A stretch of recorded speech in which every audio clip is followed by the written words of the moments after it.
Well, welcome to episode 88 of Perpetual Backlog. It's going to be a special episode. I'm your host, like normal. And joining me, like always, is Dodd and Leek. Hey! But we have some special guests this week. Like I said, we were going to have last week. We have Sly and Lav. How you guys doing? Very tired. I'm okay. Not tired yet, but I'm okay. Woo, Sly and Lava here. Let's fucking go. Yeah. I have caffeine too, don't worry. I have caffeine. I will have some actual energy. alcohol. Whatever it takes to get through the day. That's Sly's caffeine is alcohol. Oh. Yeah, we'll be talking about Monster Hunter Sunbreak this week, but before we get into that, we'll just go around and talk about what we played this week.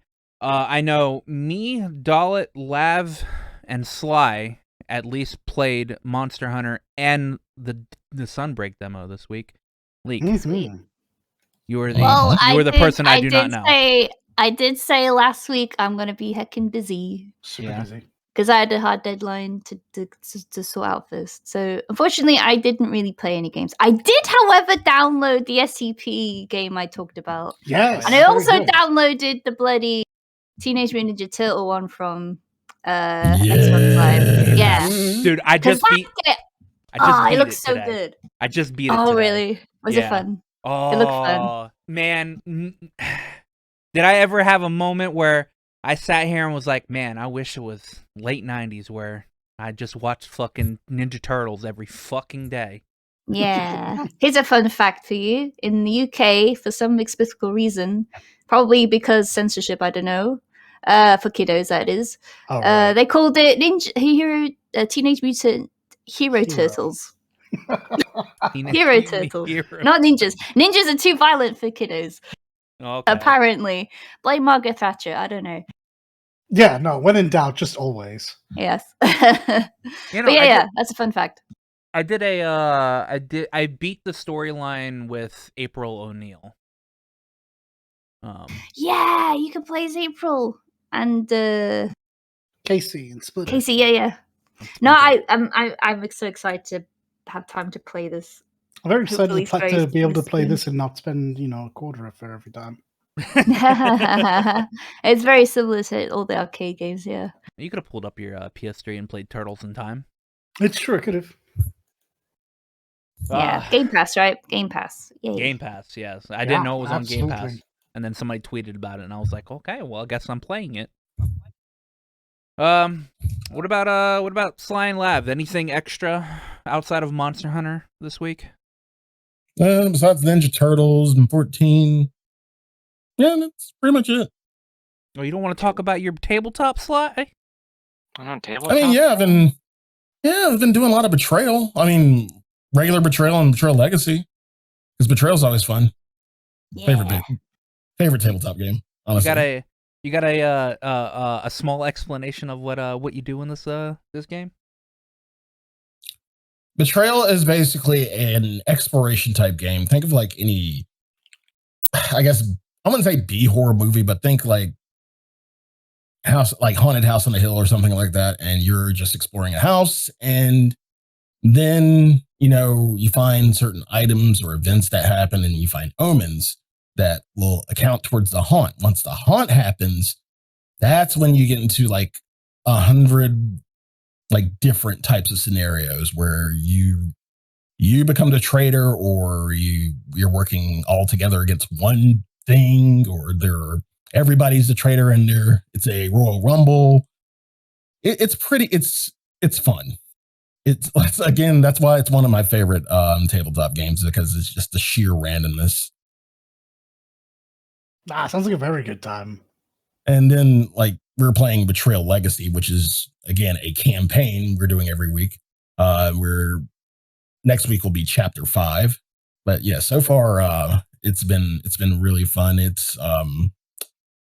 definitely leading to something.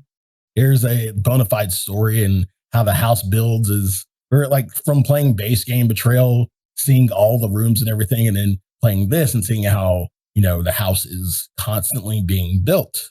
Like you get more rooms after every chapter, you get more events and omens and things like that. It's really unique and it's really, really good to see. Like I've never done a legacy or campaign style game other than like a D&D session.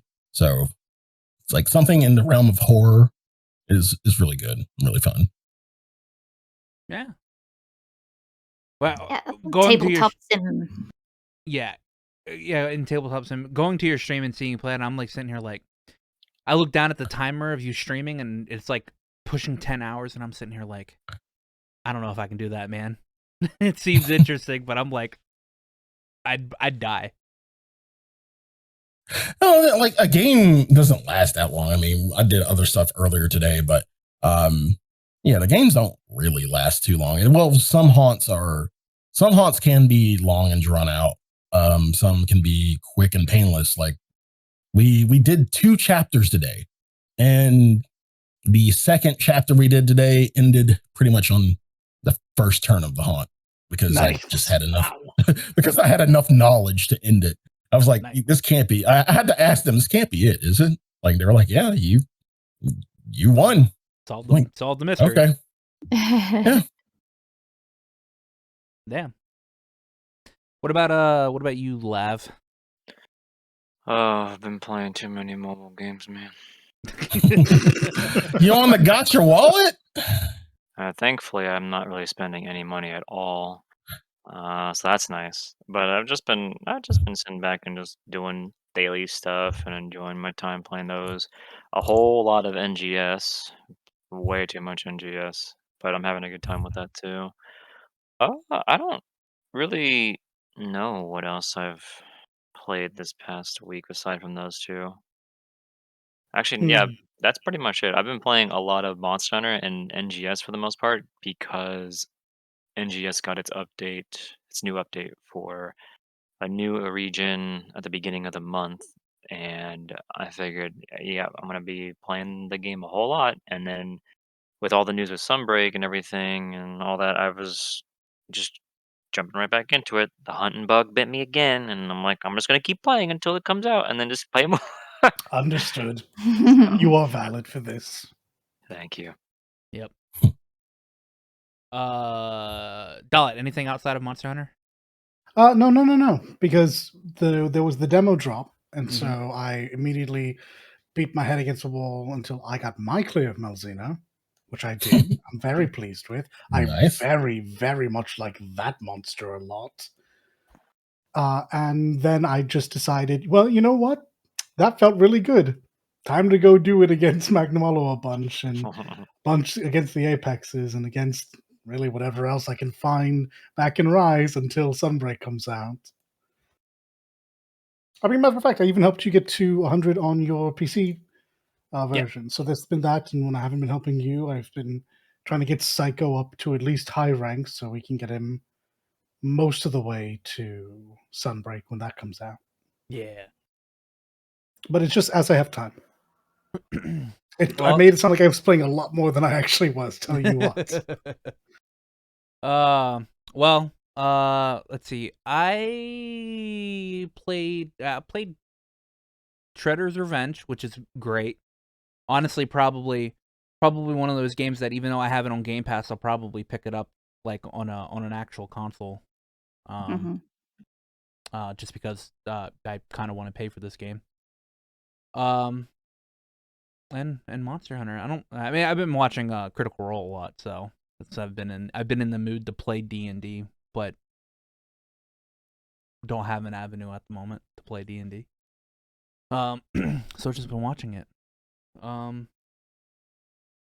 Yeah, no. It's actually ever since the Monster Hunter announcement last week, it's literally been pretty much Monster Hunter for me. So yeah, we do have a little bit of news. Just some quick like big news updates just to get through. But Little did send in a thing. He asked everybody what is their favorite announcement for this year's seasonal showcase. Oh wow, big question. Yeah. A lot of people are gonna probably say the sunrise shit or the sunbreak shit. I said sunrise. Damn you, Dalit. Yep, because it's correct. This is what it should be called. I will die on this hill. I'll make it easy. I think I'm still going to say 16. Yeah, oh yeah, true. Because I think I just have so much invested in that game doing well because of the team working on it that I desperately want that to do well. Other than that, yeah, it's going to be either Sunbreak or maybe even Crisis Core because they brought my puppy back. Oh yeah, the internet exploded when that was announced. Yep. Even if you didn't like Crisis Core, and honestly, there's a lot of reasons to not like Crisis Core. I'm curious what they're doing with Gak's likeness, though. They're keeping it. Evidently, he's that was not he's still the voicing issue. them. Oh, is he? Yeah. Oh, great. Okay. For about a decade, there's been this big thing where everyone thought, and reasonably so, that there was a legal tie-up between Gak and Square Enix, and evidently that was either not the case or that got sorted. Either way, more Zack for me, which makes me very happy because Zack is my favorite Final Fantasy hero. Nope, my second favorite. Laguna is first. We'll go around Leak next. Oh no, I kind of blabbed about what I liked last week, so I guess still the same. I'm excited to play the SCP Secret Files demo that I have sitting on my desktop because that looked really good. I like horror games very much. There's a lot of horror games I'm looking forward to. Oh man, there's so many horror games this year. Holy shit! Stronger than any of us. That question. Oh no, I'm scared shitless, but I like getting scared shitless. So. Yeah. But yeah, Sly? Secret Files. Sly? Yeah, you're right. There are a lot of horror games this year.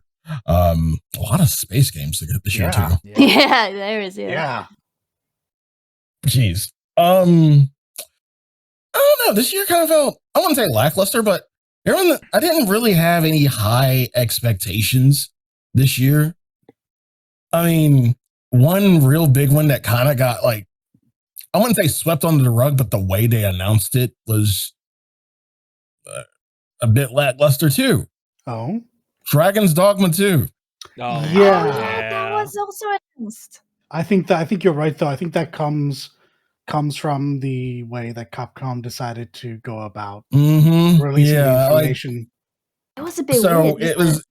It was like basically Capcom had their thing on Monday, and everybody saw the little bit, and it was like, yeah, we remember Dragon's Dogma. We do too. We're currently doing an anniversary thing for it, so go see that. Okay, bye. And then, that was weird. And then there's the anniversary stream, which wasn't really that long, and then they just like open their jackets and say, "Hey, we're working on Dragon's Dogma 2. Dragon's Dogma 2. Okay, bye." And oh my god, I was so frustrated. So like, okay, this should be a little bit hyper, but I mean, we're getting it, so great. But it is weird, right? Because like this is his baby. You'd think that there would be. You think like he himself would be carrying so much excitement. I thought he'd be like vibrating to show. I'm sure he was, but they have very strict show like scripts and stuff. Yeah, it was just weird because like. Yeah, Sly nailed it. They just unzipped and then faded to black. They did the Yoshi P special. Hey, look at my shirt. By the way, bye. Only we all knew the answer, which I guess is true for Yoshi P as well. Never mind. There's been some surprises with Yoshi P's t-shirts. Let's be real here. Sometimes I feel like people usually figure it out pretty quickly. I didn't get all of them. But someone somewhere sees this thing and goes, "Yeah, no, I know what you're on. I smell what you're stepping in. I got you." And I'm just happy they continuously make jokes about the moon now. Is this a thing? Yes. Yep. What about you, Lav? Oh man, this is such a difficult question. Yeah. And Now, I could give a biased answer, not just because it's 7 Remake and or Dragon's Dogma 2, but and also not just because those announcements were on my birthday, but also, uh, I really, really, really was interested and still am interested in the Callisto Protocol. Oh, I'm really interested in that too. Yeah. I really like, I've been wanting something that is not Dead Space 3, to exist Yeah, for a that's long fair. time. Yeah. And it's nice to see that Callisto Protocol is just like, it's just Dead Space. So I'm really happy to see how that's gonna turn out, and really cannot wait to play it. And it looks exactly just like a Dead Space title, right down to the HUD on the character's body, so you can keep track of their health, and the gore, like that. The death scenes are very, very, very brutal. Mm-hmm. And it's just Dead Space. Like it's pretty much just Dead Space 4, and I'm really, really excited to see how that story plays out. If they plan to do a second game after that, that kind of stuff. Because I think it was very, very, very unfortunate and unfair for Visceral to be forced to basically make a game that was Dead Space 3 because EA just wanted them to monetize the crap Monetize. out of it. Mm-hmm. And then not to mention made made the game have another cliffhanger, and then they just were not able to make Dead Space 4. And then the DLC that they made was like a whole kind of cliffhanger-ish, but also kind of like like an Ava ending kind of thing. Like Congratulations. original Ava ending. Yeah, it was kind of weird, but also cool at the same time. But it's still just it's just unfortunate. But I am real like I'm really interested in Callisto Protocol, but I am over the moon for Final Fantasy 16. I'm Oh over yeah. the Yeah. moon for 7 Remake Part 2, for Rebirth, and for Crisis Core coming back. And I'm actually really, really interested in the mobile title where they remade the entire original game and have these Yeah. Oh remake yeah. Ever models. Crisis. Yeah. Yeah, Ever Crisis looks really cool. And of course, Dragon's Dogma 2 is awesome to see. Finally, them confirming it is great. Breathe a sigh of relief kind of thing. And Sunbreak is Sunbreak. I mean, that's coming out so soon. I don't even want to name it as like a game that I'm so excited for because Fair. we're 2 weeks away, and not even. We're like a week and some change away. Yep. And not to mention the other Capcom games, Resident Evil 8 getting third person Oh, I'm is so pleased. Yeah. insane. Yeah. That is a lot of work on top of it being a part of like a bundle of more DLC that you're paying once for. Uh, that's just Exoprimal. I'm really excited to play that game, even though. Mhm.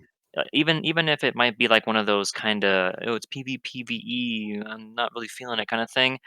I watched some gameplay of it, and it's like one of those games where it is player versus environment, but you at least so far with the demo that they showcased, they only let you really fight the enemy team at the very end. Yeah. And the entire time you are just competing to do it as fast as possible until you get to the very end. And then you have to fight each other to for the home stretch kind of thing. It does Which kind is of fine. remind me of like Gambit from Destiny in that regard. Yeah, pretty much. You know what this really reminded me of though? I I got like a real time crisis-y arcade feel from that It is game. very arcadey, and I'm so all Yeah. for it. I just hope that they have more longevity for that game. I hope they have a lot of stuff Yeah. planned for it because I do it's too. got it's got some really cool ideas. It really does for an arcadey kind of co-op shooter and stuff like that and competitive stuff. It's got some really cool ideas, and I also hope that they focus on not just a PvPvE aspect, but also solely either PvP or PvE, like respectively. They just have different modes that are just those types of Sure. modes, just to branch out and give everybody something else to choose and do instead of it being forced to just do the same couple of things over and over again in the same setting. I just hope that they thought ahead for that game. And the last major Capcom thing that I I can't even describe how excited I am for it is RE4 remake. Oh man. Yeah. Yeah. Everybody. That Mhm. Yeah. Yeah. that game is like the 7 remake for Square. It's like that for Capcom. They can't afford to Truth. screw that up. They Yeah. cannot. If they do, then good luck having over. Monster Hunter. Good luck having Monster Hunter carry you on their own backs to make you get your money back for all the money you Again, spent, kind of thing. yeah. So, yeah. I don't But feel like they'll RE4 fuck it up looks so though. good. I mean, I don't think so either. It's ran by the same team for RE2 remake. So Exactly. thank God it's not RE3. outsourced or anything like that. Yeah. Oh, that is good. Yeah, actually. So Yeah. I'm glad that I mean it looks incredible, even though they only showed like 50 seconds of walking or something like that. It's Mhm. still it looks like one of those games where when you watch the trailer for a little bit of walking around that they showed, it's like looking at the original version and then the remake version side by side for the same scene. When you look at remake, you're like, this is exactly the idea that they thought that that they had in mind when they wanted to create RE4 originally, but they couldn't because of hardware or whatever. Now they had like the beginning of RE4. You could imagine yourself being in like a dense forest and you can't see a damn thing and it's all spooky and shit. Now look at RE4 remake. It's literally the exact thing that you were curious about could ever if it could happen, and it's crazy. The attention to detail is insane. I don't know how the RE engine still gets even better as time goes on. I don't know how they Like do the it. best engine out there. It's very good. I mean, it So, yeah. made a game like Rise run really well on the Switch. Yep, it sure Seriously, did. it was magic what they did. Yeah. So I mean, I'm excited for Callisto Protocol more than anything else, but all those other games are, whew, man, tough It's competition. I mean, we're eating good this next year and a half. Or actually, Yeah. next 2 years, because 7 remakes next winter. So Yeah, that's true. I'll be a little different. The Little only quirky. the game that actually made me talk the most actually Hmm. was surprisingly Starfield. Really? Yeah. All right. Huh. I like space. All right. I really like Fair space. enough. Fair enough. This was your year, then. This was your year. Yeah. I like space, and I actually really like No Man's Sky.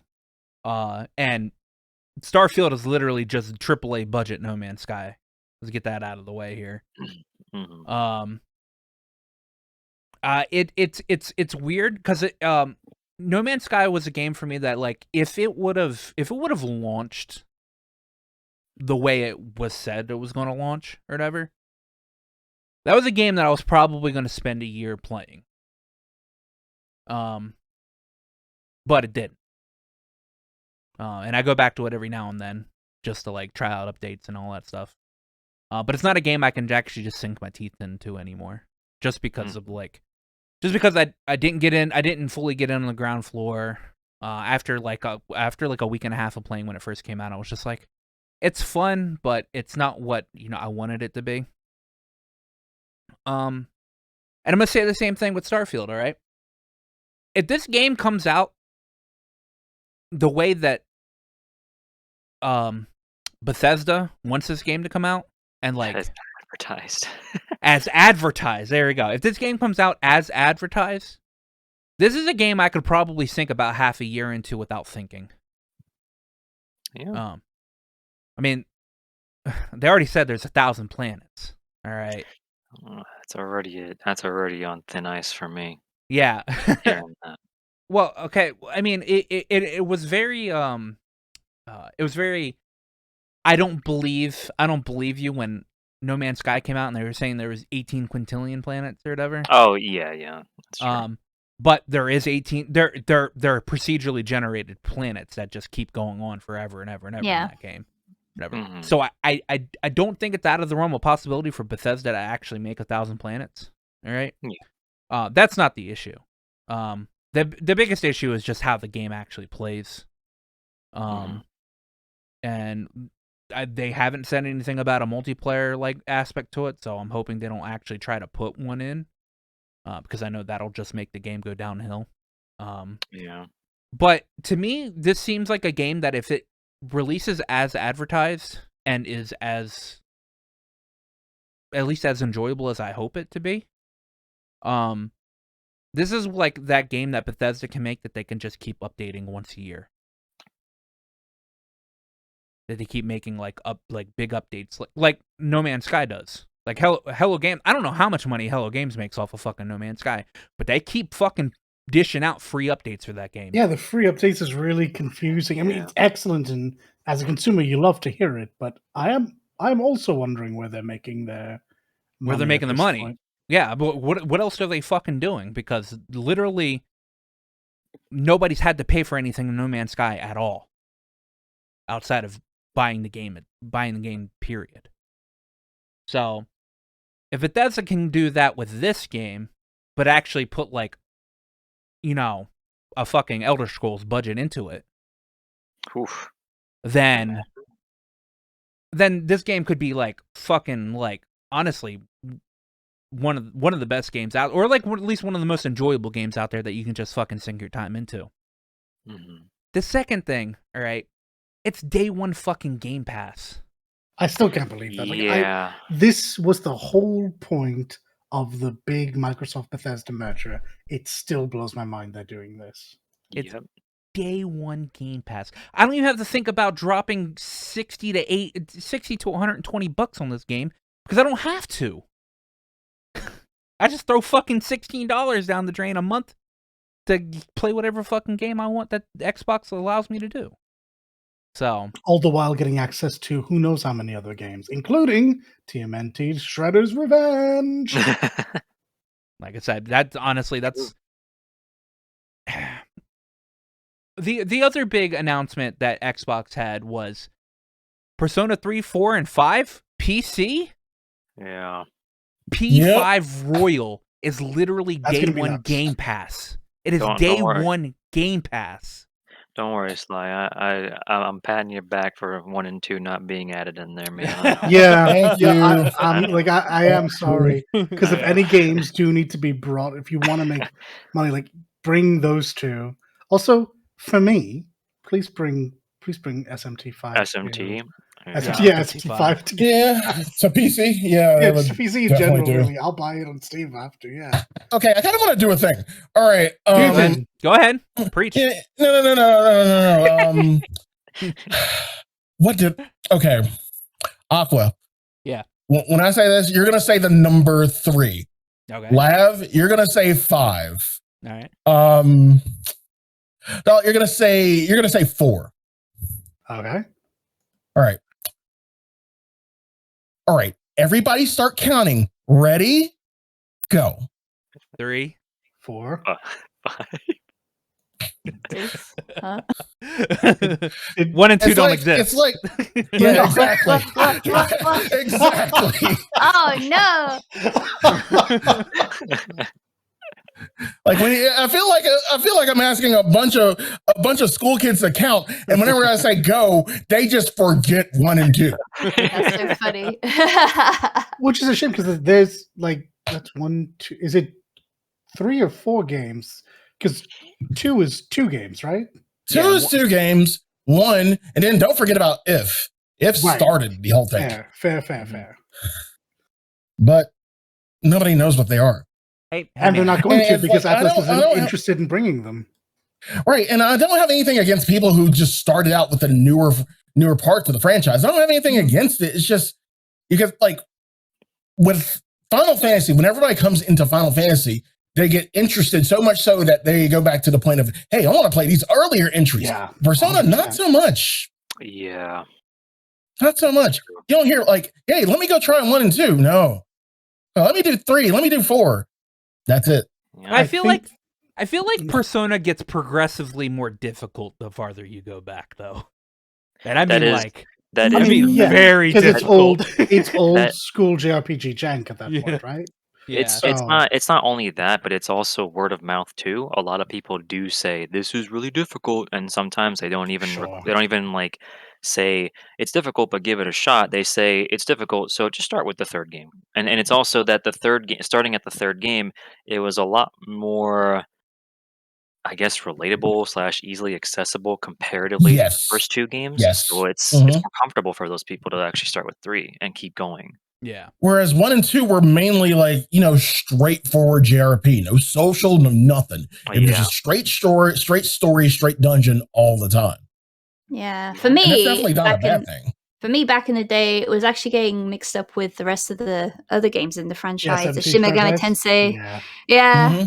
You got Digital Because Devil it was Saga just and like stuff it. like that as well. It was just like it. I want Yeah. to play Digital Devil Saga so bad. It's good. Oh I my can't wait god, for- it's so I can't good. wait for the It's stuff. one of the best, and a lot of people are missing out on that. That's coming from someone who loves Megaton and loves the idea of choice in Megaton, and that's what really puts it over Final Fantasy for me, is the idea of choice. You can be an asshole. You can be the goody two shoes. You can just be human. You can be anything you want to be, and that's what really sold me onto it. Mhm. But my favorite one is the most linear out of the franchise, which is Digital Devil Saga. Like, you didn't have a choice. It was just straightforward, but it was so good. That's cool. Please port those games to other consoles and to Steam. Please and thank you. It's strange for me to think about it though, because like it's clear that they don't want to. Matter of fact, they seem to be going out of their way to distance Persona from its SMT roots. They've taken it out of the name. SMT5 is the first game that people might realize, hey, these monsters are very similar. Are these actually related? You don't say.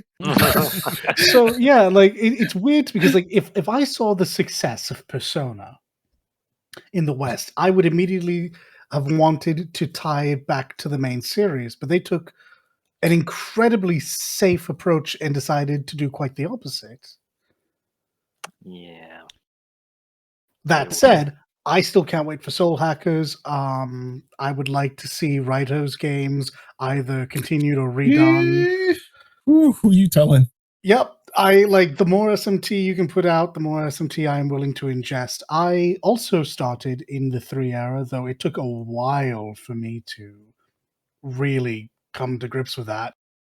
Because I didn't start with 3 subtitle anything. I started with 3. Oh boy, the AI was interesting.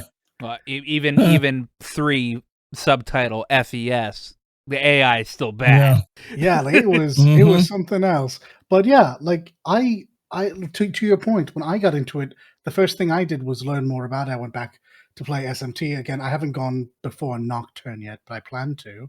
I found Raito's game, played both. Is there only 2? Is there a third one? Yeah, there's there's only 2. There's only 2, so I played both. I have not played Devil Summoner or Digital Devil Saga yet, but like it's all on my to-do list. So, like, literally, make this easy for me. I will purchase these games. Let me purchase these games, Atlas. Right. I'm more of a I look at SMT and I'm like, yeah, those are cool. Not my shtick. Godlike. Not my shtick. I love Persona, but it 5 took me forever to get through. And I still haven't fully played through 3 and 4. I'm interested in Soul Hackers just because it's nice and pretty. God, it's beautiful. It's like my kind of like eyesore. It's just bright and anime as hell. Normally I like give games such shit for that, but I saw that and was like, yeah, no, I want that in my life. Waiting on Persona 6 to come out where we might actually have a female pro tag, but probably don't be not. cowards. When you put out 6, go back to the Kaneko art style. Oh boy, we might get that later this year with the 25th anniversary. Maybe. What do you mean? Yeah. We first have to get Persona 3 remake. Oh, I heard some like theories saying that like just because they remade a lot of like the assets for what is it, the dancing game for Persona 3, they remade a lot of the school assets or whatever, that they were using that to like bolster some like Persona 3 remake that they were ever gonna do or something like that. I heard that shit and I was like, I don't know if I agree with that. I mean, I'd love to see a Persona 3 remake, but I would also like to see 1 and 2 actually get remade. Yeah. Yes, please. Before 3, 1 and 2, because they don't exist at the moment. Yeah, it's true. But this isn't a Persona podcast. You sure? Not at the moment. I mean, we've pretty much covered the news. Outside of there's a Xenoblade 3 direct coming up the next couple of days. Please look On the forward to it. 22nd. Please look forward to it. Lav, mute your Twitter. What 7 Rebirth is coming out next winter, while 7 Crisis Core Reunion's coming out this winter, which is amazing. I'm already calling it now. In between 2 and 3, they're gonna do a Dirge of Cerberus remake or a remaster. I can't argue that. I I think wouldn't you're be absolutely too- right. I wouldn't be too surprised if they did something like that. I want that so much. That's like I one want of it my less, favorite but games. That's one I of my think it would be favorite- good if they did it. Love Dirge of Cerberus so much. And I had one more thing. No, actually, no. Oh, yeah. Skull and Bones apparently got rated again, so apparently maybe the release of that game's going to come out. You know, that 8-year in development pirate game that Ubisoft was trying to work on. Yeah. Yep. If 7 Rebirth comes out next winter, we will get 2 Final Fantasies in the same fucking year. Man. Do you think they planned on that though? Really close. I think they planned on that, but I will 100% bet that 7 Rebirth gets delayed. 100%. Do you really think that? Yeah. Yep. Oh, well, winter can be like from December to February. So Yeah.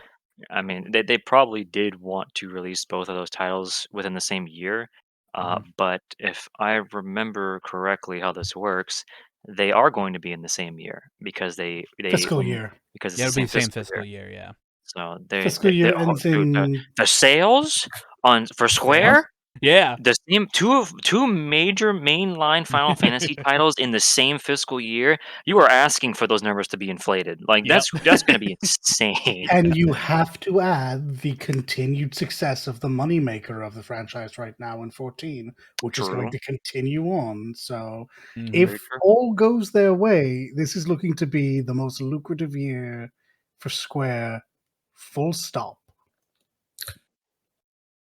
Not to mention them, completely like separating themselves from their Western market. What Western market?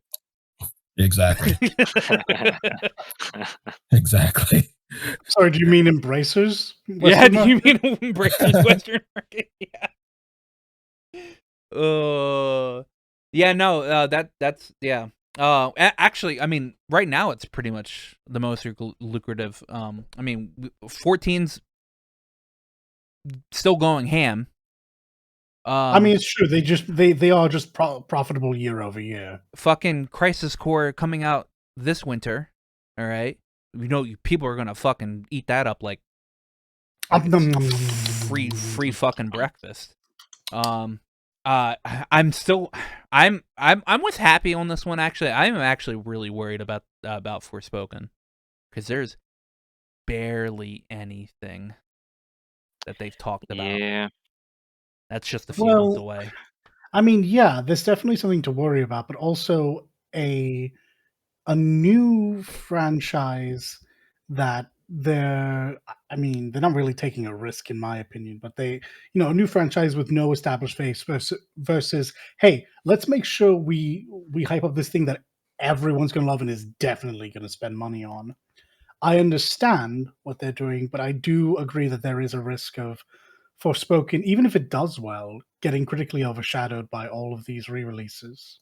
Not critically overshadowed, but overshadowed from the player base. The biggest problem I see is that there's almost no marketing for it. I see nothing. That's true. But by this time, there should be advertisements. Yep. But there's nothing, and I'm not sure if that's Square looking at what maybe Luminous Productions has. and they're like, It might don't also know. be. It might also be that it's going to start August, September, October. Maybe in August. I think that's. I mean, it is late to start Yeah. that campaign, but it might just be that they don't have the biggest advertisement funding in the world, and they're just going to save it for like this True. huge push right at the point of like launch. True. 14 and 7 is getting all that advertising. That's where all that money is going right now. Yeah. So it from might a just be a marketing case of standpoint. exactly. It Yeah. might just be a case of wait till August. We'll throw as many ads as people all of the time, and maybe if we're really lucky, they'll throw a demo our way as well. Really build engagement. Yeah. Mhm.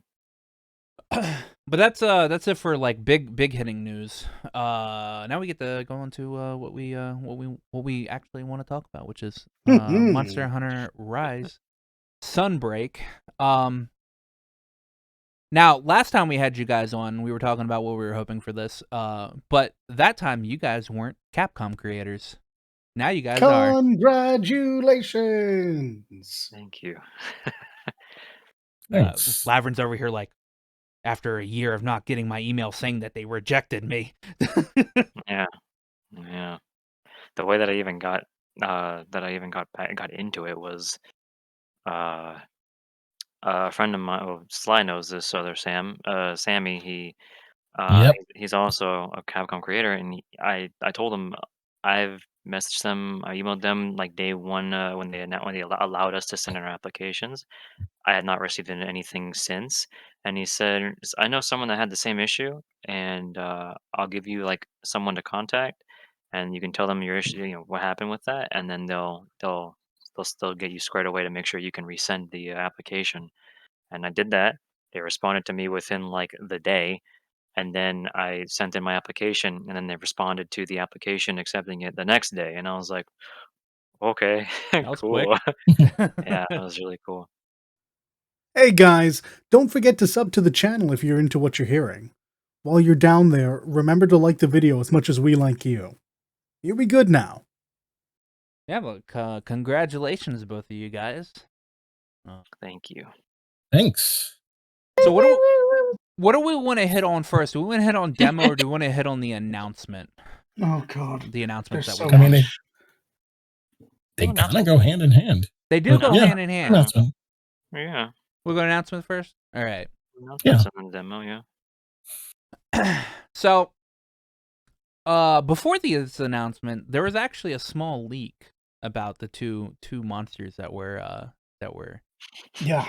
shown in Mhm. this announcement. Me and Dalit sat here and was like, we don't know if this leak is true or not because it was in Spanish and it was like 50-50 it could be true or not. All right. I did not want to get my hopes up because the two monsters were just so perfect. I was like, I can't validate this. This I couldn't ask for better choices. This is someone messing with us. This is someone messing with me in particular. If I find,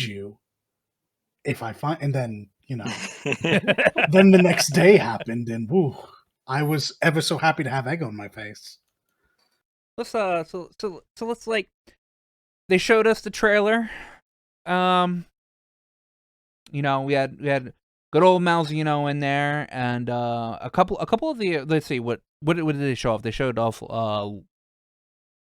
did they show off like the lava Almudron in this one? No.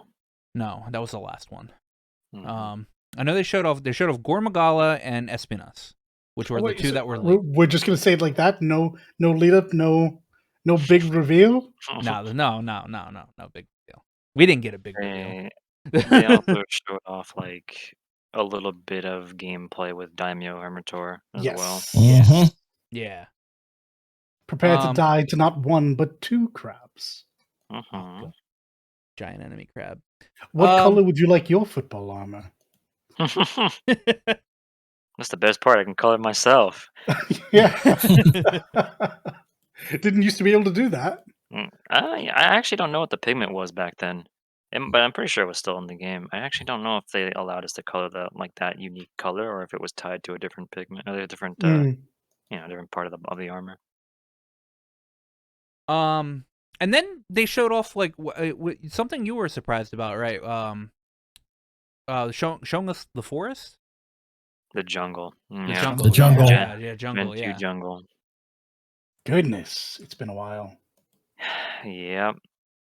That was another thing that I was talking to Sammy about like a couple of days before the trailer dropped. Was we were looking at one of the videos that Capcom released on like, "Oh, here's a thing with the wire bug or whatever, like for one of the weapons," and everyone was like, "That don't look like anything I've seen in the Citadel area in the first new map." And I was saying maybe when we get a demo, we can just go to that new map and look around and see if we can find anything that looks similar to it.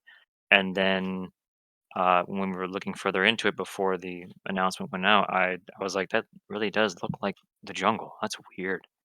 And then sure enough, Capcom's like, yeah, you don't get to play in that first map for the demo. You get to just go to the jungle. Here you go. And it's like, okay, Excuse me. sure. I'm not gonna say no. That's like that's like my favorite map of the series because of just all the stuff that's going on. And now I think they did a much better job uh, adding a lot more to it.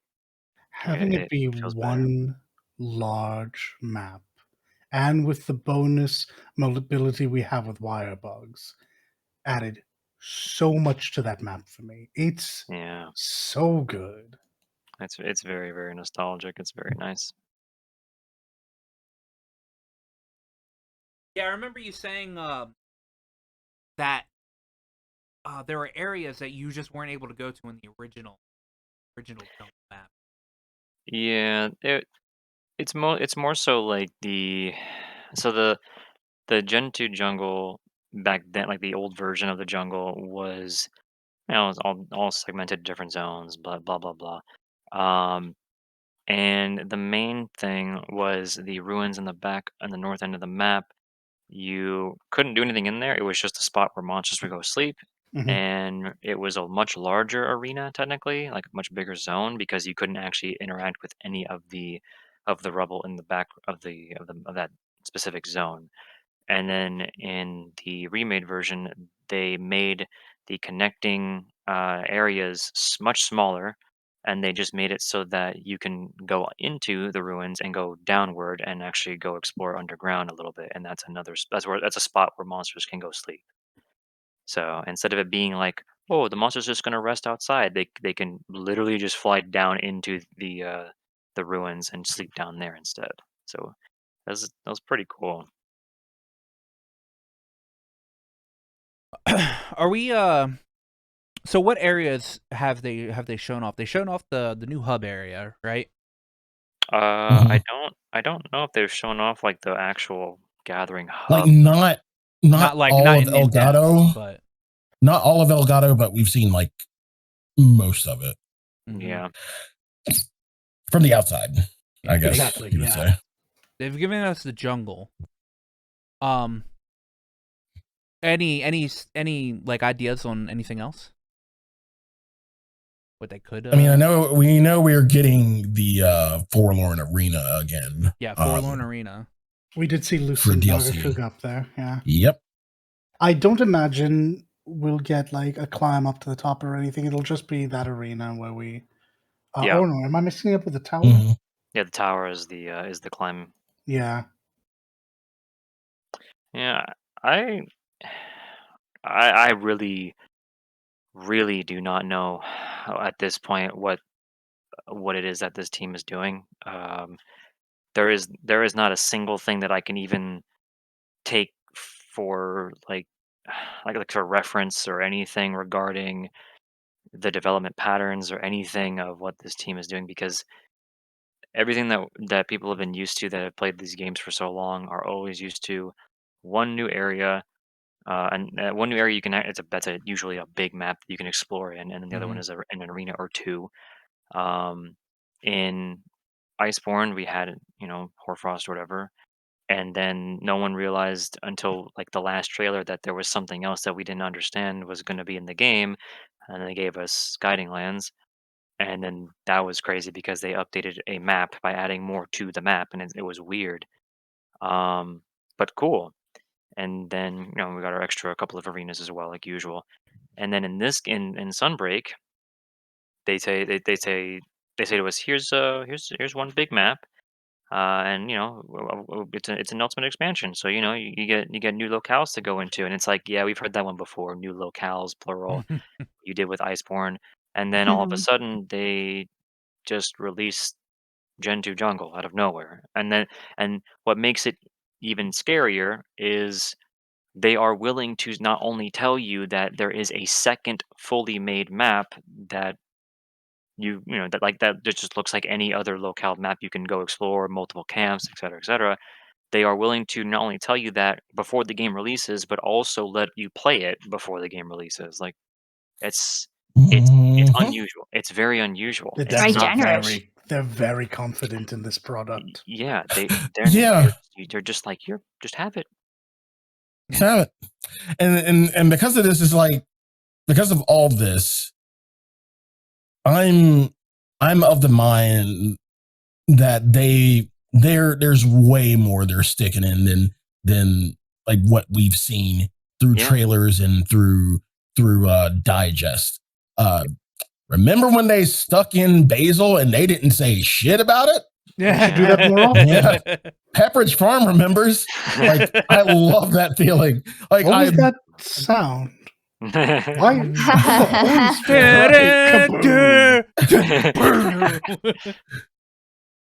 like that was one of the best feelings I've ever had. That's I would take my boy's Mal, my boy Lab's phrasing. This is a goddamn game. This is a goddamn game. Yeah, Like when they it's do so- stuff like that, it just drives me crazy. Like I get more excited. So the fact that like they're so transparent with a lot of things right now makes me think that there's some shit that they probably. I'm just gonna go ahead and say it. I think Voljank's in the game. I'm not even gonna lie. Voljank is in the game. Big He's call like out. Espadas is not the only frontier monster. They're not gonna. They teased us. I think they Yeah. put another frontier monster in. And that's what I was gonna allude to as well, was just they show you another even if it is a remade map, they have like a whole lot of references from the past games or whatever to use it. That's also even scarier because that means they could remake at least like another 9 maps. Like there are many they can choose from. We have technically a new like main starting map in air quotes, which is the new Citadel or whatever the hell that thing is called. Um, that is like it's like Guidelands, like a smorgasbord of things. Yeah. You have all these little bits and pieces here, Sure. and they're starting with that first, which is strange instead of it being the last thing because we're used to it, and it's entirely possible that now I would love this, but I'm not gonna hold out any hope or be excited at all. I'm just gonna be very, very reserved about it. But the major maps that can actually be remade, that would be very, very good maps as long as they give them the old Sunbreak or RE treatment, the RE engine treatment. We already have Flooded Forest and we have Gen 2 Jungle. There's also Forest and Hills, which is Gen 1. That map is not great, but with no zone lines and verticality out the wazoo, that would be absolute, and great wire bugs. Yeah. That would be incredible. There's Deserted Island from Gen 3, the starting like actual hunting map. That would also greatly benefit from great wire bugs, more verticality, things like that. While running, there's Misty Peaks, portable third gen map, like for, first hunting map. Mhm. Again, another map with with great wire bug use, wall running, more verticality. There's the snowy mountains or whatever. I forgot what it was called, but it was the Gen 2 snowy region that was also the starting map for Gen 2. That once again has you climbing from the base of the mountain, which is not cold at all because it's like it's a lush greenery area with like a little lake and everything you start out in at the base of the mountain, and then as you climb and progress through the mountain, it gets colder and colder. Oh, just the And snowy mountains then, yeah. yeah, and again, more verticality, more great wire bug use, more wall running. There's a lot of things you can build upon and create uh, for those maps. And there's still other ones. There's still other Gen 3 maps. There's even a couple of Gen 4 maps that could benefit greatly from verticality and remaking.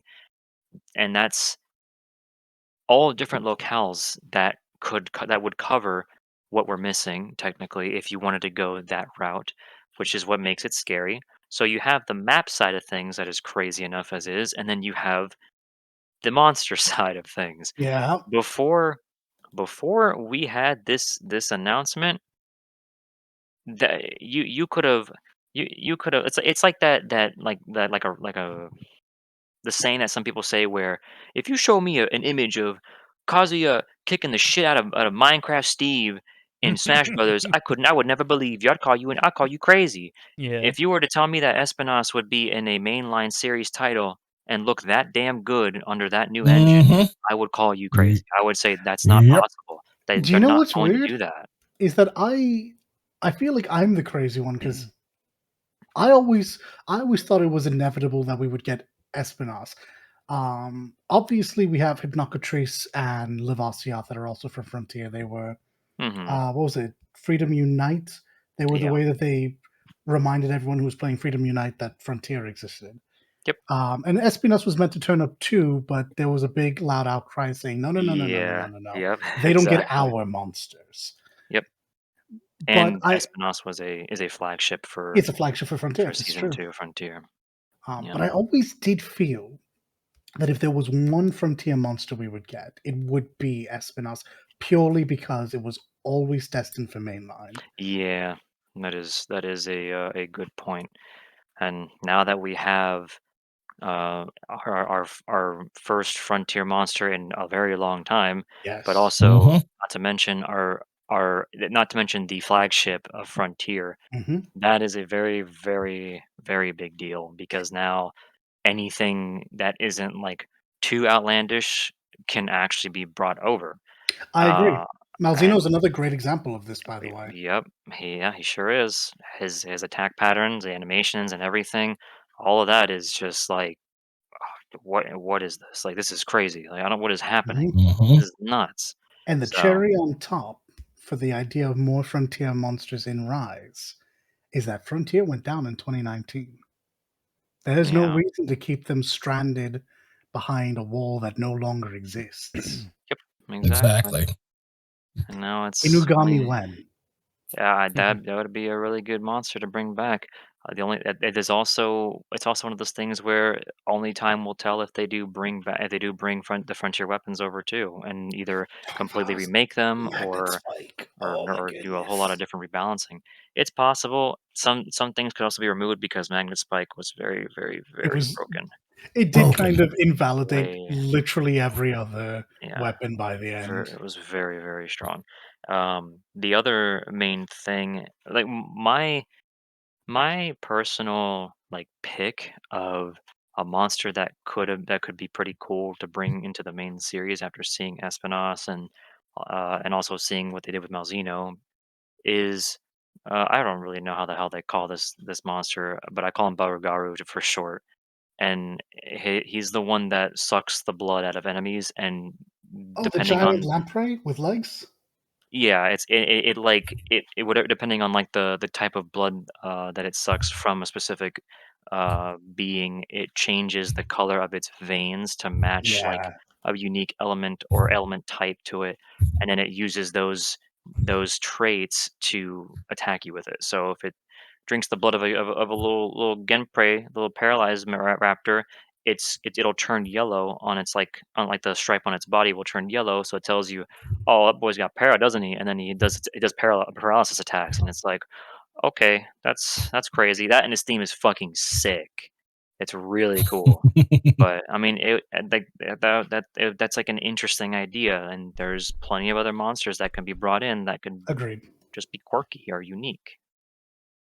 And Mm-hmm. I'm gonna Charlie Day this up here, all right? Uh-oh. Cause I'm in the conspiracy mood, all right? Oh boy. The trailer that they showed at the Capcom showcase is called A New Frontier. Yeah, So it is. I'm just, Charlie Dang it up on the board here. Yeah, it's funny because a lot of people were also like, "All right, Capcom, okay, I see what you're doing. Good, yeah, cool, thanks. That's a low blow, but also thank you for Espinosa." I say as I'm being sucker punched in the stomach or something, like it's really cool though. Like we're at the and again, this is absolutely ridiculous, but in like the best way possible. When they showed off, everything in the trailer, they were like, "Yeah, here's Lucid Kuga coming, like 2 months after the game, or not even like a month 1 after the month. game Yeah, 1 releases," month. and it's like, what the fuck, Lucent, huh?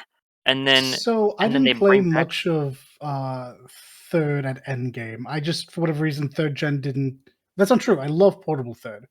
Try and try you just didn't hit me like that. Um, like how big a deal is having Lucid Nagakuga? Lucid Kuga is the best Kuga there ever is. Oh, okay. Fair There enough. ever Point blank.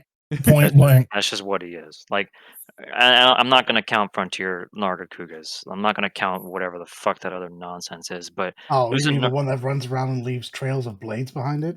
Some crap like that. Like Lucid Kuga is like a very, very good like variant kind of monster. Like you go from seeing whatever base Narga and Green Narga can do, and then all of a sudden you have one that literally just goes invisible, and you follow the trail of it. You track the trail Its of it eyes, yeah. by using its eyes, and it's like that's pretty cool. And the gear looked pretty awesome and everything. And it was just like a very, very nice bonus to a monster that was already wildly popular at the time that it was first released and continued on into the next generation.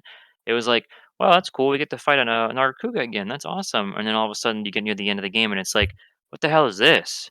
It's a white Nargacuga. What the fuck is this thing? And then you go into there and you're like, where is it? And then you're just dead. It's like, okay, you know, Yep. just little Noted. things like that.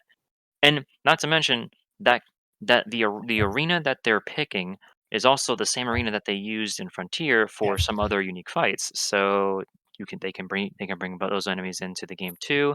That's like the And boss encounter. Like the yeah, Yeah. because I don't know what else to call the monsters. Like those are the boss monsters. They're the reason you're there to fight. yeah, and there's a lot of other monsters that they have planned apparently from that roadmap that they're supporting to the next year, and it's like, what are you doing? I How many monsters are you adding? so It's hear me crazy. out. One of the monsters I want to return. No, Dolly. You can't. You got Gore Magala. You don't get to ask No, for no, anything more. Because at this point I don't care. One of the monsters that I think they should have return is Kurapeko. I would love that. Because if you want to mess with players, you bring Yeah. in that obnoxious dancing bird. Yep. I would love And if you Kurapika want to more come back. moments like what Sly was talking about earlier, Mhm. you bring in that bird. I would love if they brought Kurapeko and Joe back or just Joe, so we have more than just Basil. I do not want only Basil in this game. I don't. Yeah, I think the idea of invaders has been like really amazing, and they should absolutely lean into that. Yeah, there should be more than just Joe and Basil. There definitely needs to be more invading monsters that they could add in the future. And I would like a new invading monster to be in Sunbreak. I would like a third one because that'd be Yes. cool. An entirely crazy looking monster, like either it can fly or not. Like I don't care. Like Mm-hmm. Joe can't fly, so whatever. But Whoa, like, whoa, whoa! That animation showed that he could fly. All right. yeah. So I would love a new invader, and if not, at least just bring. You have to bring Joe. You can't. You I Joe agree. Joe was never left behind ever since he first debuted. It would do a disservice to everybody if Yeah, You need if a he side of came alive. pickles. Yeah. he's been in every one since he's debuted. Since Yep. try, yeah. Oh, Yep. there's no way. There's no way they don't bring him back on this one. Then they can't. They Mm. can't destroy tradition. You don't fuck with tradition. Exactly. Though when it comes to like invaders, I feel like Basil doesn't do it that much in No, Rise was actually really bad for that. And Rise. Yeah. I remember in World, I was like, I like immediately like fucking see Basil come out of nowhere, just and it, like NMBB 52 incoming, like in World, and I'm like, oh fuck. I see Basil on a map, and I'm in Rise, and I'm just like, oh whatever. And you're right, genuinely, their AI is different. Yeah. In World, Basil was designed after a monster roared. Basil picked up on that and was like, okay, party time. Yeah. Whereas that is not the case in this game because I don't know, it isn't. The closest, I mean, like occasionally he'll turn up, but no more so than any other monster. Yeah. Right. And we have like really great opportunities. Valstrax is in the game now. It literally has an ambush move. Yep. That is actually what it's known for. Exactly. And not to mention, we have literally 0 use for dung bombs. It's true. It's so weird. Yeah. Like, you don't ever see anybody care. I've never, in all of those hours I've played that fucking game, and that's been like over 2,000 hours, I have not seen a single person use a fucking dung bomb, and that is not an exaggeration. I stopped carrying them. I was gonna say I maybe used it once, like one blue moon. Yeah, like but that would be it. Have not. It's coming off a World, like we better have it from that. Yeah, because they were so invaluable in World. Yeah, well, and really in every other game. Well, I mean that's because in Rise, like the whole one of the whole mechanics is mounting monsters. So you see just a fucking monster roll up, you're like, okay, well I'm gonna use you to fuck up this other monster, and then you're gonna run away. That was your dung bomb, pretty much. Yeah, and that's yeah. That's the unfortunate thing about it. Maybe they bring in Joe. All right, they bring in Joe. Can't mount him. Can't unmountable. I agree. I think that Joe, Basilgeuse, Rajang should not be mountable. I think Rajang should absolutely rove the map like an invader. Well, that'd be cool, but they also designed him to be like a "don't fuck with me" kind of monster because that boy just sleeps. Leave that man alone. He just sleeps. He was our hint for Espinoss, obviously. That's the other thing too. The roadmap showed off like 2 silhouettes or whatever. Yeah. Mm-hmm. And a lot of people were like, it could be subspecies Espinoss. Oh, like the Zenith? I do kind of see No, it. there's regular Espinoss, there's orange, and then there's white. There's 3 different types of Espinoss. I did not know this. And the regular Espinoss is the most laid back out of all of them. You can wail on him for a little while, and he'll just be like, it feels like a mosquito's biting me. Yeah, whatever. And then orange is like, okay, please stop. Leave me alone. Stop. And then white's just like, Gah! He starts screaming at you for no reason. Like you would just sneeze, and then he'll get angry, and he'll stay angry and be enraged the entire time. Like entire time. Yeah, there's a very, very different experience between all of them. They are very different. It's cool. And you bring up a good point in mentioning Zenith because I like, I'm gonna go Charlie Day. Let's go. I'm gonna go there. I'm gonna go there. Seeing as like, new frontier and everything. Mm-hmm. What if our G rank / master ranks are Zeniths? I would prefer to just more HP with more speed. Honestly, if they pulled a Frontier endgame into a mainline series just to like test the waters, I would be 100% for that. Yeah, I would. You played it nice and safe like for the whole. Yeah, the whole Frontier endgame was so like, even though I only experienced it for a short time, it feels so sustainable. Like you will always have shit to do. Mm-hmm. It was also very, very challenging, like learning a Zenith. And also the other thing too is, at least in Frontier's case, it was at least in our time playing it, I don't know how it was when it was like the on content sort of stuff you do, but you you had to make sure that you had the amount of resistances to combat the unique blights and all the extreme blights, and they had multiple ways to actually deal with it instead of just eating for food buff and that's it. And the armor, you had like consumables that increased your elemental resistances and stuff like that, and they lasted I think until you died, which you can just keep eating. They're like fucking potions. You can eat more of them if you need to.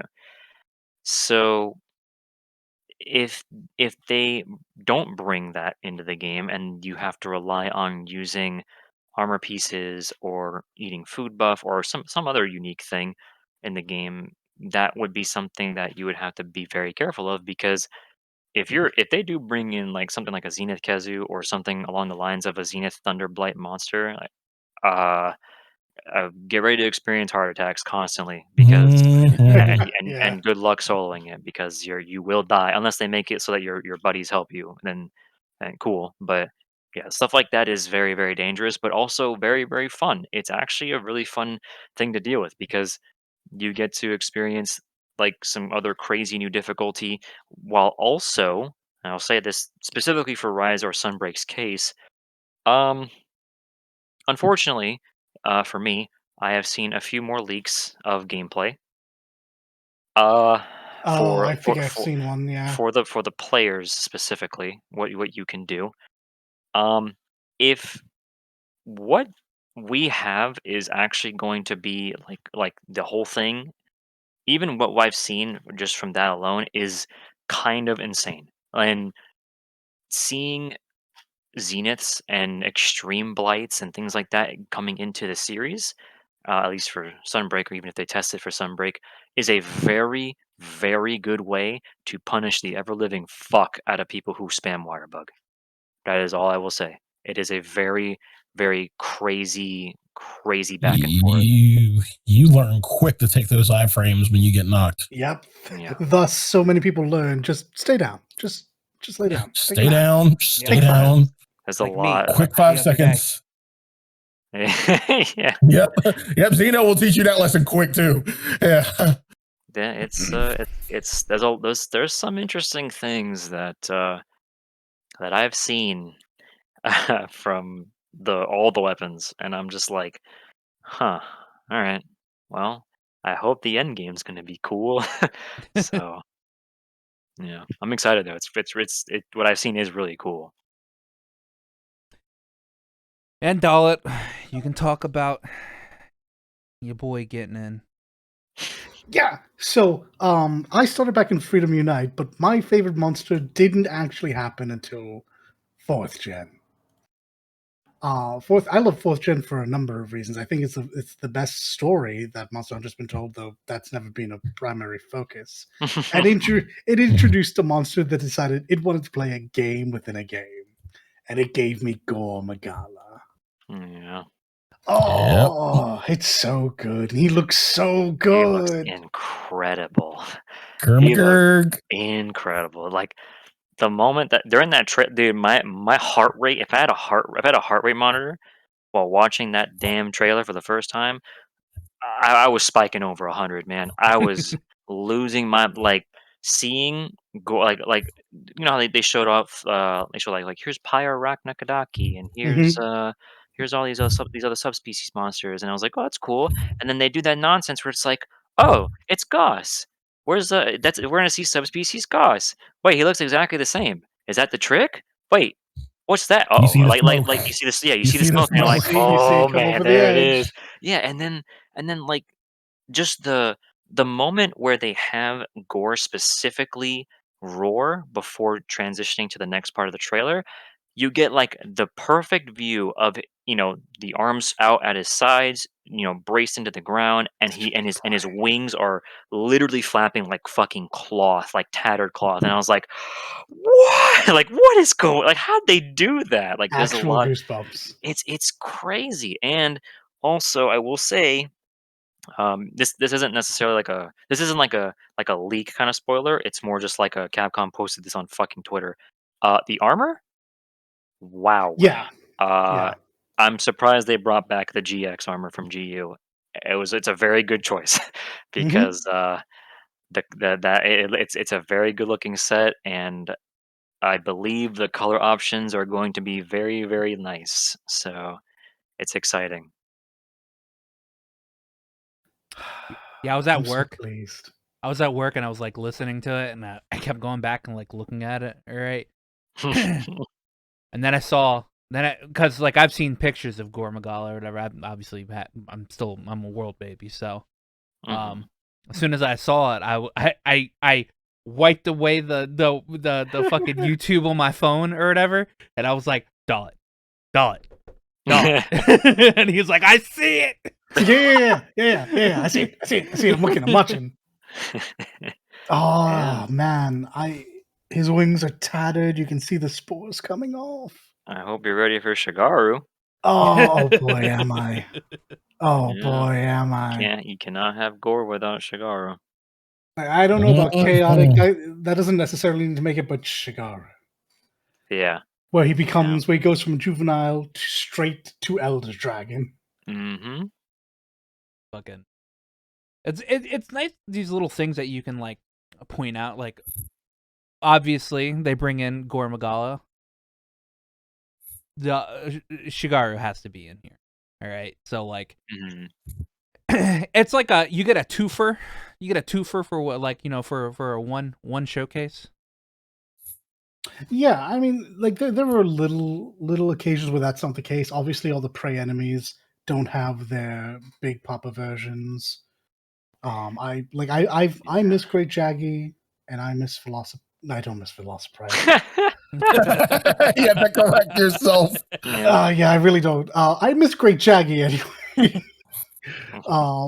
But it's reasonable that they didn't come back. Not having Zamtrios is actually a little weird with all the little Zamites about.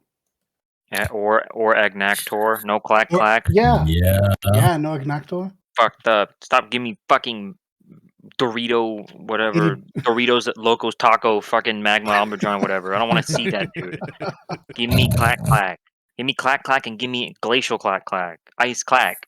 You know? Oh no, just level them up. Go straight to Agnactor and Uraktor. Let's just go the full distance.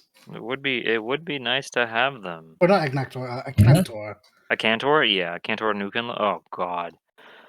Oh. I think that they could make it in though. I think they could. They're just arenas, so well, it would work. With the the Sunbreak roadmap. All right, August we have Lucent Nargacuga, obviously confirmed for that. But they have a list. They have rare species monster. Like I'd like to know like the difference between these these subsections of monsters, because they say rare species monsters, but then they say special species monsters, but then they say powered up monsters, and I'm like sitting here like, what's the difference? You're just adding in monsters, right? Well, rare species monsters are monsters like Lucent Nargacuga. Okay. For example, other rare species monsters are silver and gold, the metal wraths. Yeah. There's, I mean, a monster that isn't in the game as far as we know. Its name is Australian. He was in the online version.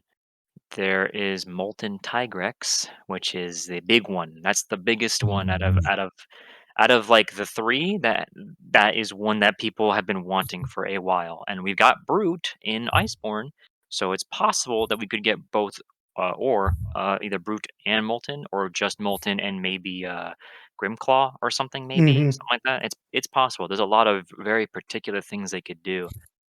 Unfortunately, the only other one that, well, there's two.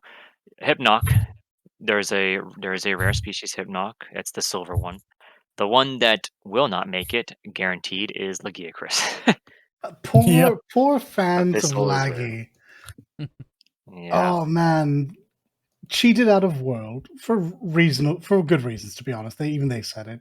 Yeah. Hasn't been in. Oh, I guess And he was in Abyssal Chen. is so good. Abyssal is very good. Like they went really ham on Lagiacrus just to never bring him back again. Abyssal, Ivory. I think it has one more subspecies in the main line. Let me see. There was for Legicrus, there was Abyssal. Oh God, that was Laggy, Abyssal, and there was oh God, what's his name? Ivory. Ivory. Oh, Ivory. Yeah, Yeah. Ivory. Yeah. Right, I thought there might have been one more. I must have been thinking of like a Frontier or an online version. Probably. I don't believe there's anything else other than that one. But Wow. yeah, there's only a few rare species monsters.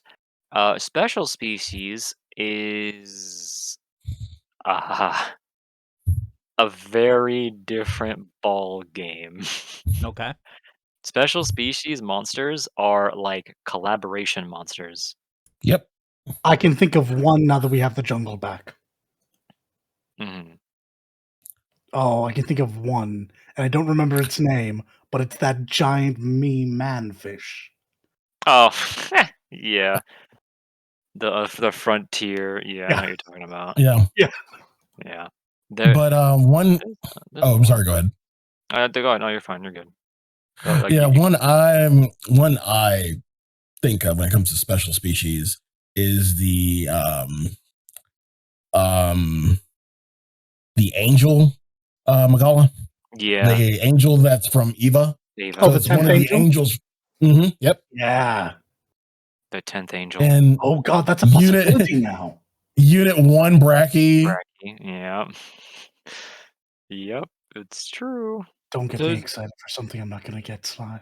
So those are I collaboration know. monsters. What so collaborations with like the other things, right? Exactly. Like I think Yeah. Devil Show has an Attack on Titan one, right? Yes, it's Joe. Aberrant Joe, I believe. Aberrant, okay. Yeah, there's a few of them, but yeah, there's a lot of special species are mostly categorized by these kinds of monsters. It's just what What could it be? what like what is it like? Is it really going to be like this, or is it going to be something else? Like some of these monsters, I don't believe are crossover specifically, um, but they are very very cracked out. Like fierce water Nargacuga. Like I don't even know what the hell that thing is. I've only ever seen it written down. I've never actually looked it up. Oh, dude, I have an idea. And this is what's gonna happen, all right? Top Gun Valstrax.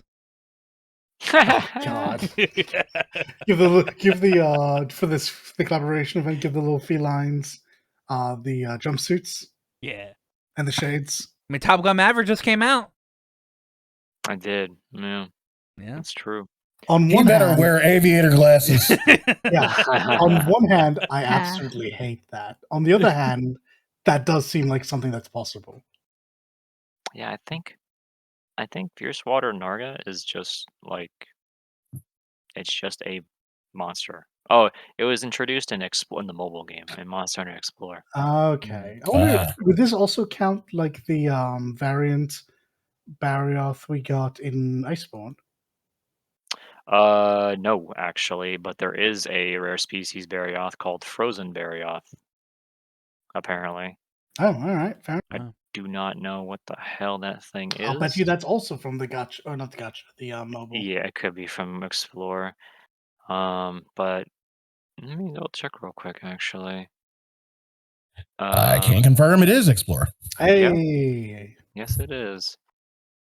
Yeah, so it's possible that we could be getting some Explore type monsters because that was another game that was shut down, and also technically had another weapon type that was only in that game, which was Did it? unfortunate. It had a Excel Axe. Oh, is that where that comes from? Yeah, Okay. Excel Axe was the newest weapon type, I believe, that came in that game. I had to double check, but I Maybe- believe it was an Explore. Maybe this is Capcom just trying to pull monsters that people can't fight anymore. Maybe this is I hope so. Yeah, that's their what I'm their hoping. chance. I genuinely do hope so. Bring Because them into in a main line. well, yeah, and the vanilla version of the game is behind us. They gave us the safe. Here are your favorites. Here's a couple of new ones. Now I feel is a fine time for them to cut loose and say we're going to have fun in G rank. Yeah. Yep. And XLX was indeed from Explore. So yeah, I've I seen mean, art of it. I still like it's this tiny little stubby axe that's on yeah. fire. Yep. Yep. There was a crossover with Resident Evil 0 where it was Rebecca holding a giant fucking lighter in a oil canister for the Nice. XLX or something like that. It's pretty fucking cool. But that's like an example of special species. There's a lot of really weird looking monsters and also just really cool looking ones too. Also, there was more than just Unit 1 Brachy. There was Unit 2 Tigrex. Hmm. Yeah. Really? Yeah, that one was another one that came out too. And we'll go Those out on are a limb. I'm gonna go out on a limb and assume that powered up monsters is stuff like the Rajang and Brachydios that we got in World. You mean Furious and Raging? Yeah. Like those monsters? Those are oh god, what the fuck were those? Hold on. Were those what were they categorized as? I don't know if I they were don't categorized as subspecies or powered up. maybe powered up? Let me see if I can find it. Because I feel like they Uh, didn't do too much more of what the normal ones did. They were just a lot more powerful. Yeah, more or less, yeah, pretty much. I cannot remember what category this monster is supposed to be under. But it's definitely not a special or a rare based off of like what I see. I wonder if It's not in the powered list. up doesn't just refer to like Frenzy and Apex and monsters that like are always in a state of enrage or something. Because presumably, well, as far as I know, they're not bringing back rampages, and the Apex as they are were poorly received. So I wonder if they're going to go back to a different take that has already seen some success. My guess for powered up monsters specifically is more than likely going to be like the Sunbreak version of tempered monsters I from would be Iceborne. fine with that. I Yeah, think that's probably what it's going to be. that sounds safe. That's a. I Yeah. mean, that would be a great end game. Yeah. Though, before we get too much further on, there's another type of end game I would like to talk about, or rather, that I would like Lav to talk about, because we were talking about this before we started. Hey, Lav, what's a mechanic you want to see come back for end game in Sunbreak? Man, I would love investigations coming back. Please and thank you. Please give me investigations. Hey, It's hey, such Capcom. a good concept. Capcom, these are two of your creators. Get on it, man. Please. No, but like They it's really want it. genuinely bizarre that they didn't come back. Like it's simple, presumably not hard to implement, and allows for nigh infinite replayability against the same grouping of monsters. Hell, World only had like what 30 by the end. Yeah, they had like there wasn't that many quests, but like investigations And were just man, infinite. it was great. Infinite. Yeah. There was just no end. Made it so easy to get parts. I mean, not even that. It kind of was in some cases, depending on which ones you got. It was choose your difficulty. Yeah. Do you want it to be Mhm. simple? You get 5 cards. Do you want it to be hard? You only get 1 card, and you're reduced to only 1 or 2 people max. Oh, Yep. Yeah, no, it was sick. I loved it. Mm-hmm. Then he got really lucky, and you had those like the Shangri-La of investigations where it's 4 golds, 3 carts, and a full party. Yeah. You're just like. And yeah, good. that wasn't to undermine your point, Sly. Like, they were also fantastic for farming. Absolutely. Yep, Good. that's true. I miss them. I love the world. When I Also, play- Go ahead. alternatively, while it is a stretch, powered up monsters could also lead into the Zenith monsters too. True. Mhm. Very true. Mhm, They that I are hadn't powered up considered. versions of the original versions. So that's a thing. And that'll be the fall update. So like I wonder if this roadmap is year basis or like fiscal year basis, because it does say August, fall, winter, then 2023. All right.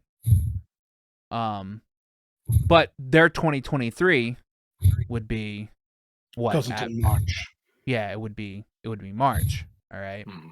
On So- one hand, I always want to say when they put out customer-facing material like this, it's always what we expect the end of the year to mean.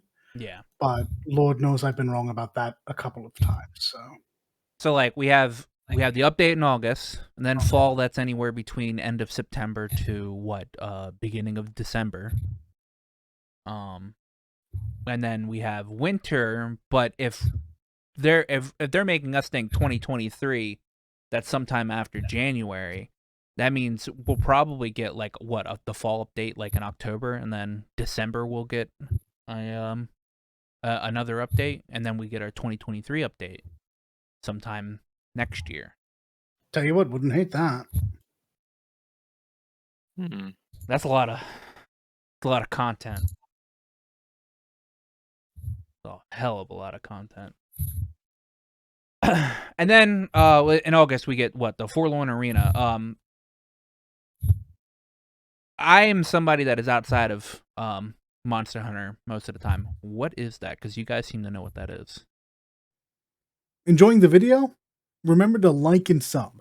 Helps out the channel a bunch, and we're grateful for everyone we get.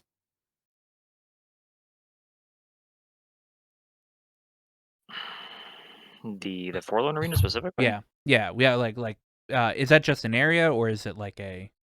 It's just an arena. That's Okay. it. It's just an arena. It's Alright. the Yeah. Like- third section of the tower. Okay. It's like Yeah. But I don't think we've It's- seen the tower since we have second not- gen. Yeah, we've not seen the tower in a very long time. The Forlorn Arena is it does have like the tower in the distance and everything, but it's just basically an arena. Yes. It's just an open space with nothing in it. Yeah. And maybe like some ledges here and there or something, that kind of stuff. But it does have like a camp.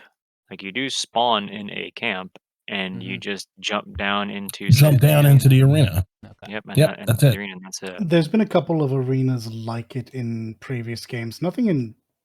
Well, G, you had it too, technically. Yeah, G, you had it. That's where we fought our 1 through 10s.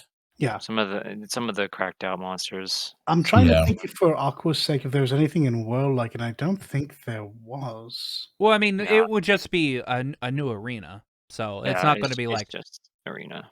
yeah. So it'll be just a place that or some of our quests will take us to. Yeah. That's all it is. I didn't know if it was anything like.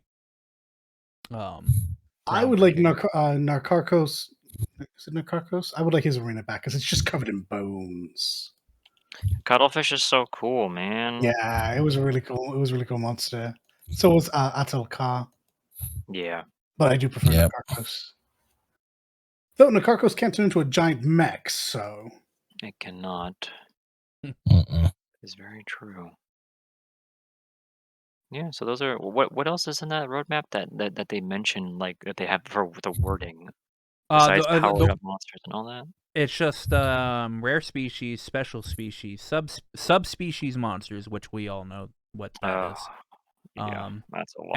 And powered up monsters, and then the new locale Forlorn Arena, and then it's blank for the 2023 title update. Yeah, that's and more. Yeah, pretty yeah, much, that and could more. be anything. Anything. Yeah. That's a lot of stuff, man. So each Monster Hunter like section, so like you have World, then Iceborne, Rise, and Sunbreak. There's always like a the ending of the story, secret monster. Like so, with like was it 100 Sure. 100 had Valstrax. All right.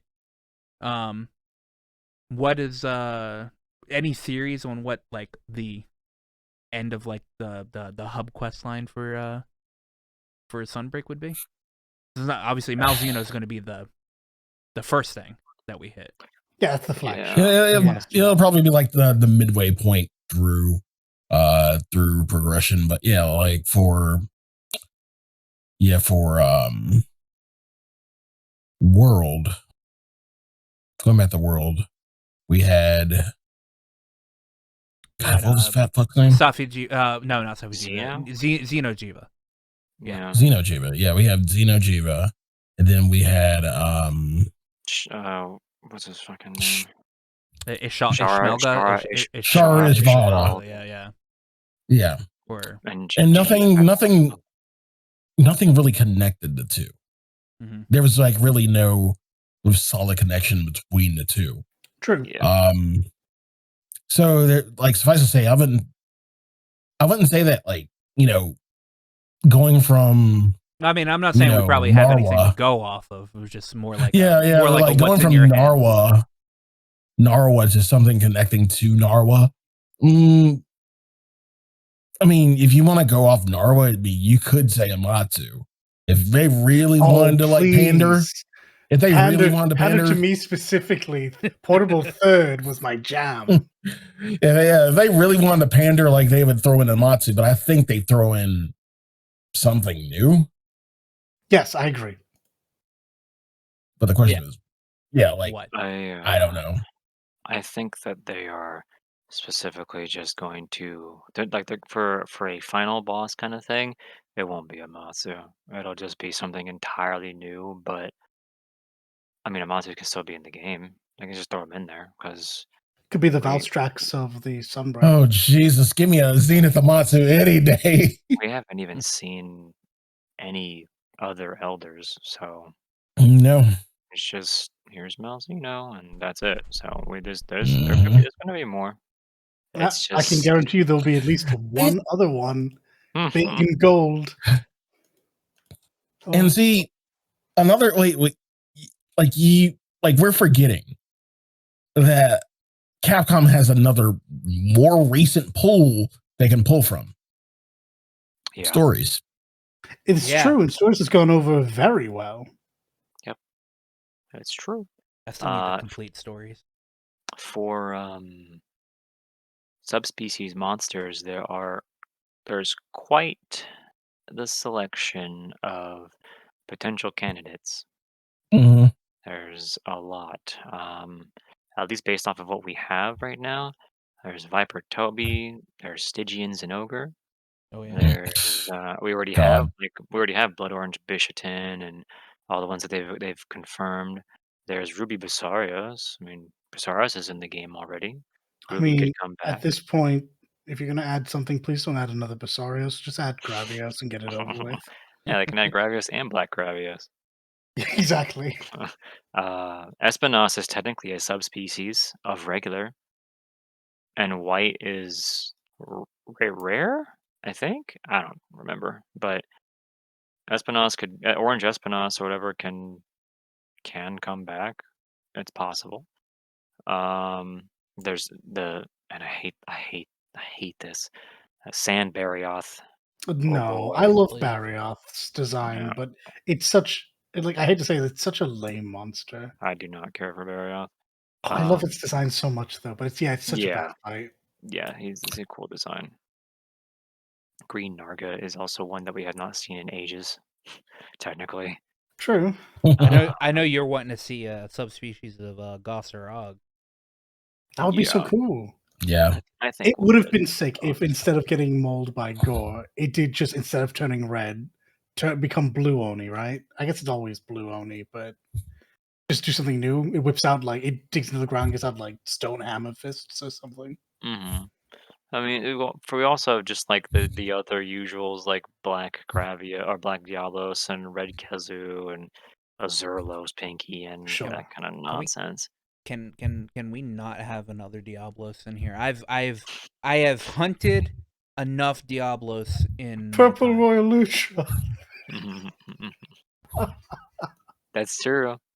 It's very true. I'll be honest cannot with you. wait As to much as fight I for- love Ludroth, I don't even remember the difference between it and purple because it dies every bit as quickly. Yeah, pretty much. That's pretty much I how assume it if it's goes. purple, it has to be poison, but I don't know what it would possibly poison you. I believe so. Yeah, poison, like poisonous glands mixing with the water, easier to travel, that kind of weird stuff or something, I guess. Fulgur Ancient is another subspecies that can make it into the game. True. Yeah, that's true. That's That would Yeah. actually be a pretty cool addition again. Jade Barreth is another one too. The Cold Barreth, I missed that boy. Yeah. Coral Puke. Oh god, Puke's in this game, isn't it? Yeah. Sure. Yep. Haven't fought it for a while. Yeah. Same. And I don't think we're gonna add Palumu, but that also has a subspecies. But fuck that monster! Yeah. I agree. That's a monster that if it never comes back, I will not shed a tear. That monster's annoying in stories as well. So that monster is Going back to stories, Alright. I'm not gonna completely discredit or like throw away the possibility of Lagiacrest because Lagiacrest was in stories too.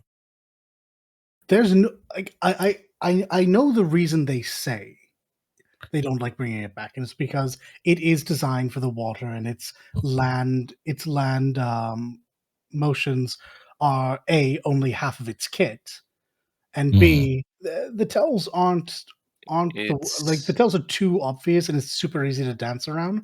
But this just Yeah. feels like give it a bit of love. There's so much love for that monster. The main problem, and this, I mean, I don't know if they would actually specifically flat out lie about this, but the reason why they specifically said Legiacrus is not going to be in Sunbreak. The reason why is Oh, I because didn't hear this, the unfortunately. reason why is because the skeletal structure of that monster and making it move the way that they need it to move is difficult to work with. When they first made Legiacrus, it was specifically an underwater monster. Yeah. So that's what they built it around. And then when they brought it to like GU or whatever, like just any further game in the old world, it was easier to work with because same old engine. Let's just add some ground, True. make it more of a ground-based monster since there's no swimming, and they just left it at that.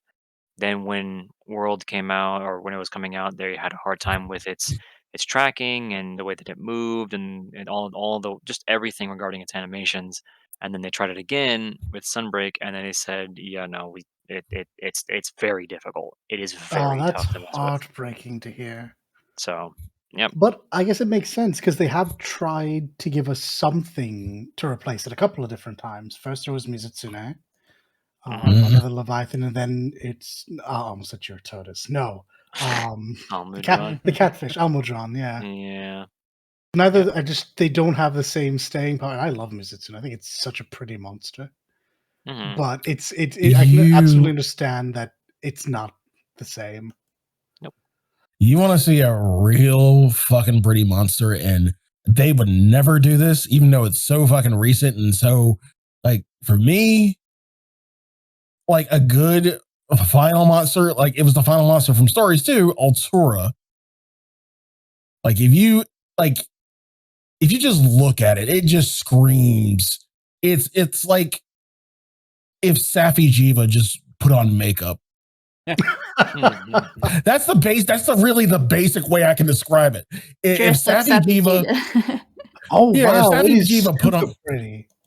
Yeah, it's pretty, and like its attacks in Stories 2, like that's like if like it has like the big ass spirit ball type shit, but not like the Safi Jiva, little drip and then it's a nuke. Like it's a goddamn spirit ball. And I like when I was fighting this thing at the end of Stories, I was like, please put this in. This is too good just to be a turn-based battle. It is so goddamn pretty. God, it's really nice. It's got a lot going on its design. I dig it. Oh, its armor would look so good. Its armor would look so good. Yep. Yeah, that is a pretty monster, actually. Hashtag World 2. Oh God, Altura and World 2 on like that engine? Yeah, that'd be gorgeous. Literally anything on that engine would be incredible. Yeah. Anything about the new trailer that we should hit up on before going to the DMO? I don't think there was anything else in particular.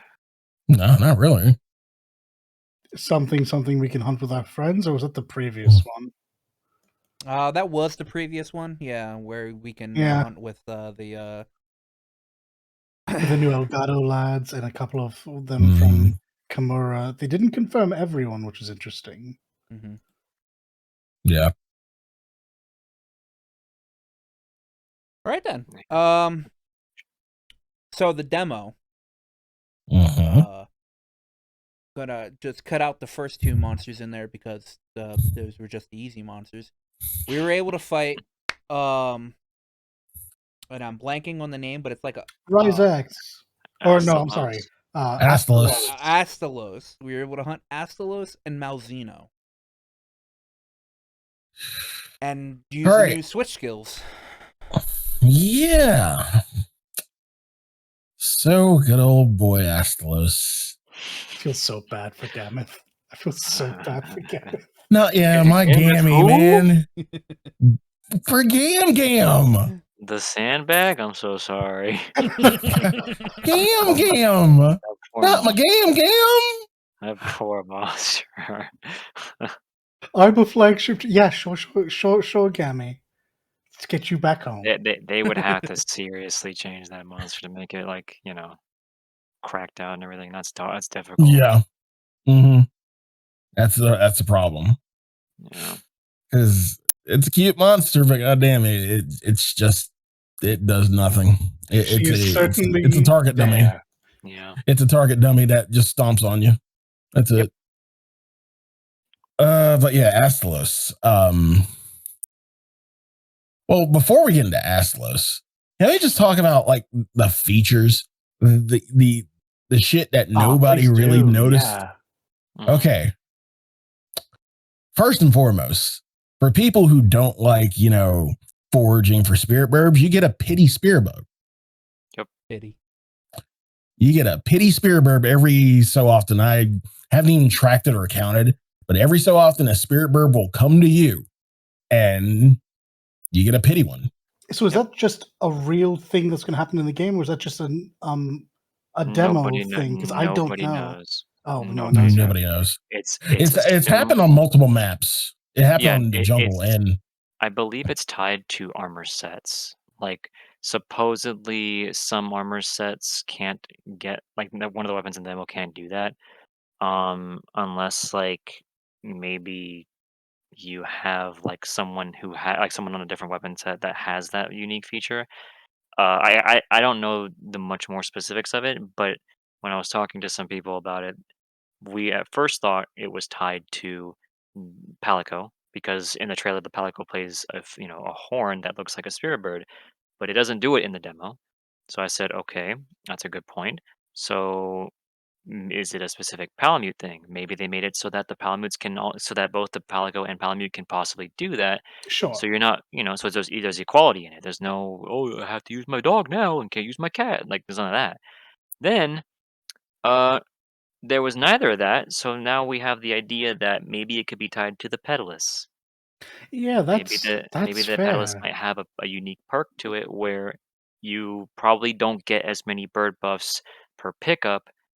But you can get them like the Pellis itself has a pollen attractor or something to it that just makes your character pull in birds over time. And that will probably that's the best possible outcome is that a Petalus upgrade will probably allow you to just attract birds. God, I'd forgotten about Pedalaces. I haven't touched mine in so long. Mm-hmm. And yeah, I'd heard people talk about it being attached to the armor, but as far as I'm aware, in every demo we've ever had, the armor doesn't have any skills on it. It does. It does? It does. It has like Every baits. single it has like attack up and stuff like that, but Yeah. apparently, I can't remember if this was every set, but if I remember right, every single set also has Wirebug Whisperer 3 on it. So whatever speed of Wirebug recovery you're used to, don't. Just don't. Don't. Mm-mm. Don't get used to it. You ain't getting that until that's mid fair. to end game. Yeah. Not until a bit later. Like if you have it now, cool. But once you start getting that new gear, say goodbye to it for a little bit, unless you have like a good talisman or something. But yeah. Now, another one you kind of had to like really, really pay attention to if you even like used it, the Palamute pouch. Yes. Yes, it was an 8. You have more storage. Mm-hmm. Yep. That one is very, very good. Yeah. Like, I don't know. To me, it's the little things. It's the little things, but I mean, you wouldn't notice it after playing it for forever, really. But it like, and see, the thing I didn't test was what you could give your Palamute. Like, could you give them if you were just overstuffed on, I wouldn't say endemic life, but thunder beetles, mud beetle, like things like that, like antidobras, could you give it to him? I never tested that.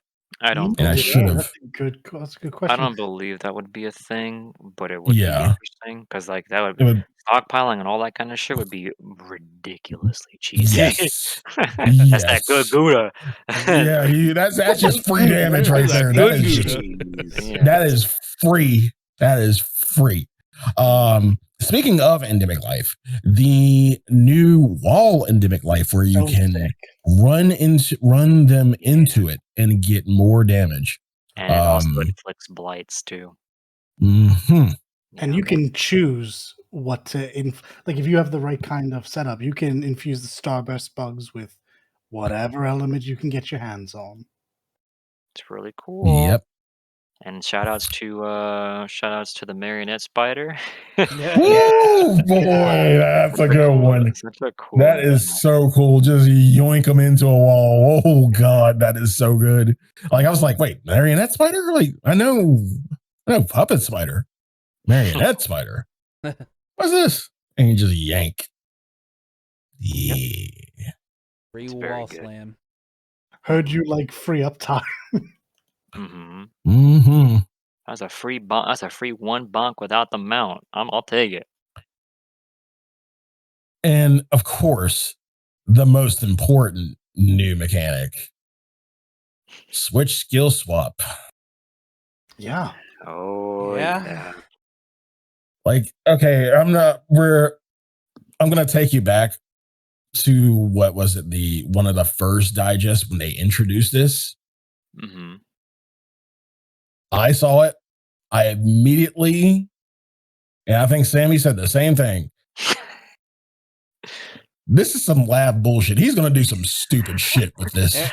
I remember watching Lav's reaction to it, and he goes, I'm going to be so broken. Yep. And he's not wrong. I spent like the very first hunt messing with longsword and already got like a really cool evade into finishing kill kind of thing. I was like, I don't believe this is existing. It's cool. Yeah. It's fun. Yeah. It's a very cool mechanic. It's very interesting. And real quick, because of this, not only because this is actually a leak sort of thing I'm not gonna delve into, but also it's just a quick thing. Not only is it like interesting to have the skill swap mechanic or whatever, the dodging and everything, there is one extra thing that every weapon has that makes the skill swapping feel a lot more comfortable. That thank God is on, I believe it's on every single weapon, and it's all unique for the most part for each weapon. So that's all I'm gonna say.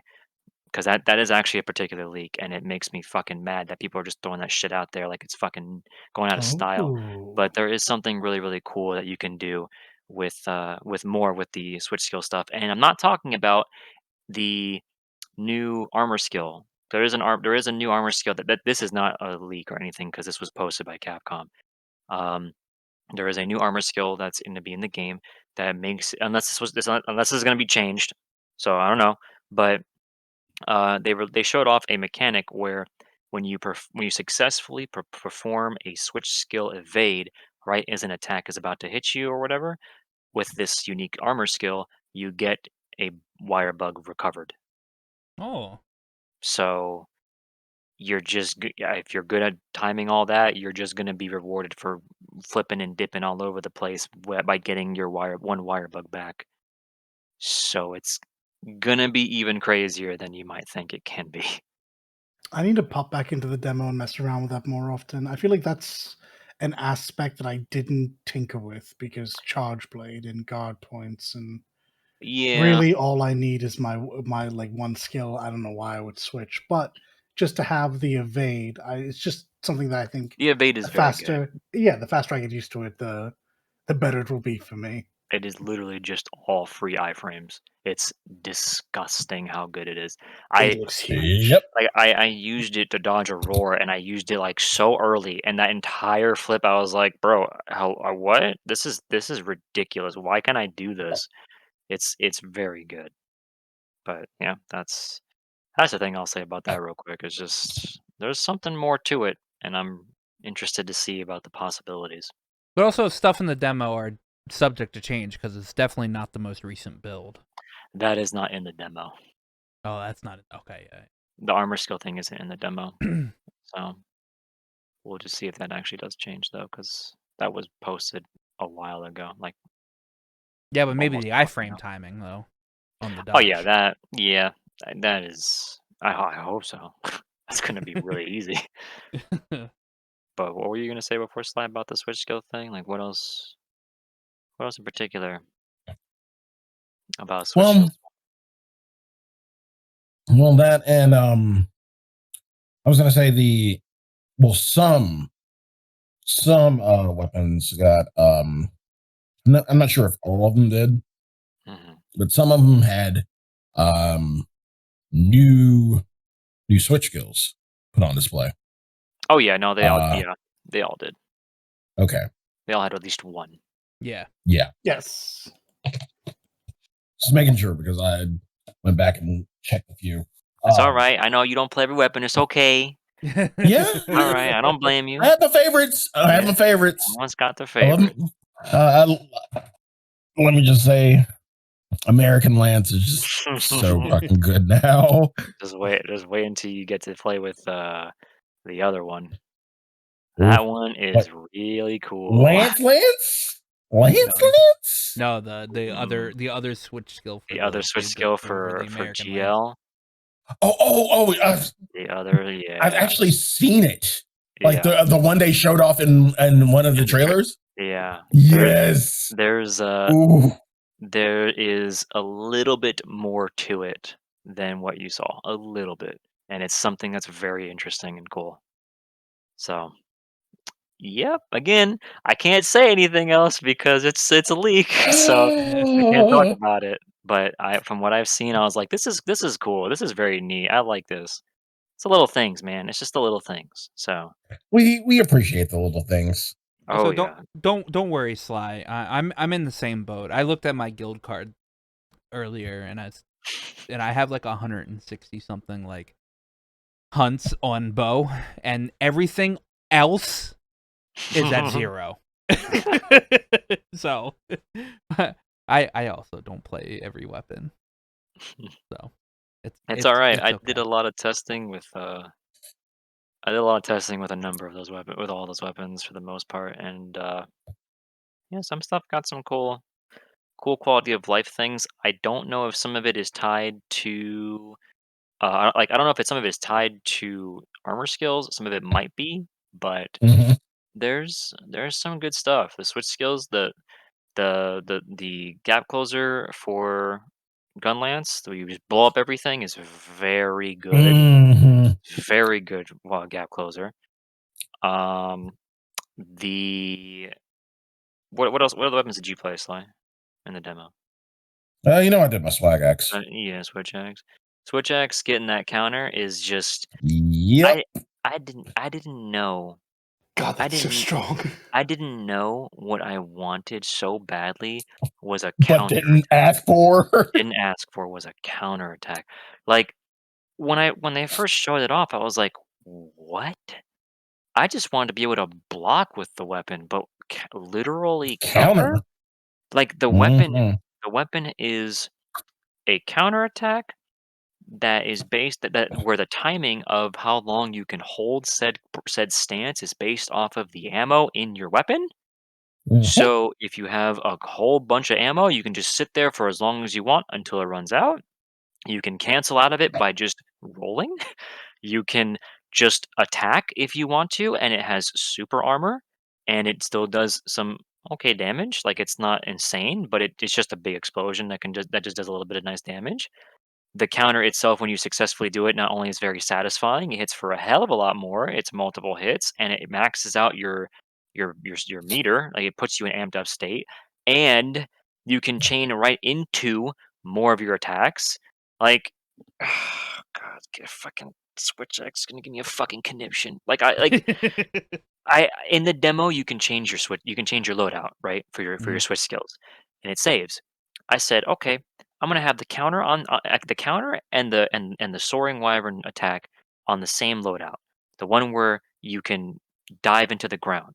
So what I did, and I had the zero sum discharge where you jump onto the monster and you can keep mashing the button to blow up. So Ah, yeah. I had the counter.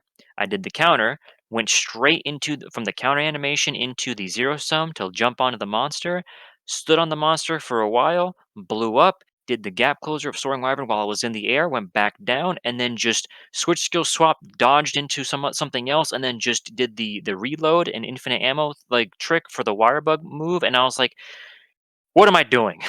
How am I doing this on Switch Axe of all weapons? Like this is so much mobility and creativity for a weapon that doesn't have any that's never had anything like this before.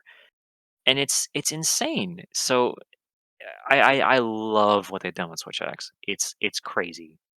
It is I absolutely haven't played Switch Axe since Try because I didn't like it.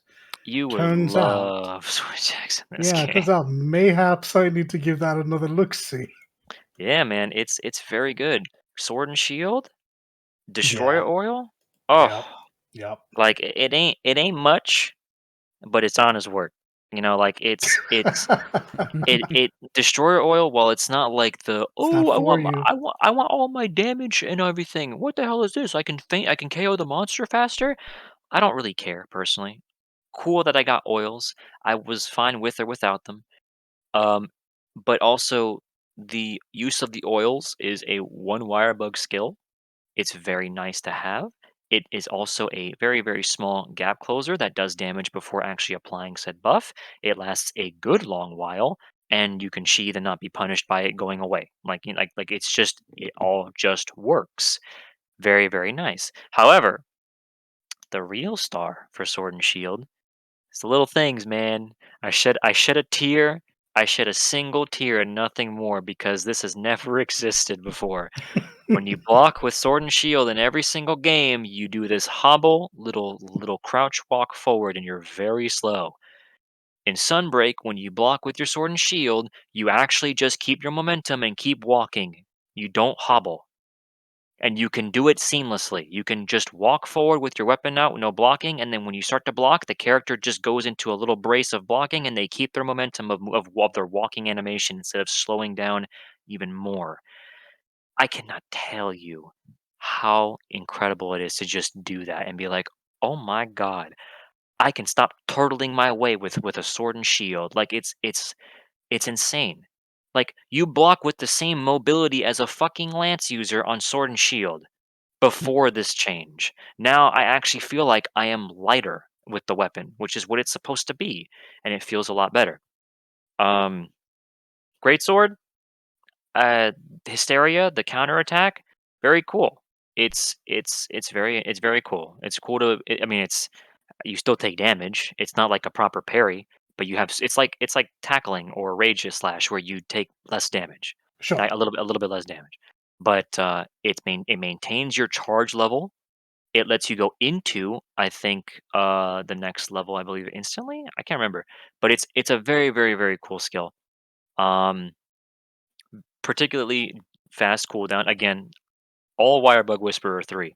But even with that, you can still get an idea of like, man, I can use this counterattack. It's a 2 Wirebug skill, but I can still almost nearly have this up for almost every other major attack that I have it ready for. Like, it's very, very convenient.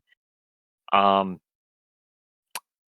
Lance, this is Lance is fuck for everybody and their mother. They're huffing copium because I have to use Wirebug all the time and nothing else, and it's fair, it's understandable, but the conveniency of like the one Wirebug skill they let us play with, Skyward Thrust, where you just go up and then back down, it's really cool.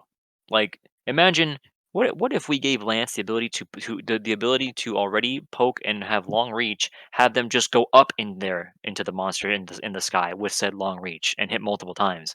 Like, it's really cool. It's convenient. It's very fast. It's a very fast cooldown. It's easy to use. You can spam the crap out of it whenever you need to. It's nice. And I can't say more because everything else is leaks and spoils. Fair. um, IG is fucking insane. I am so happy with what they did with Inside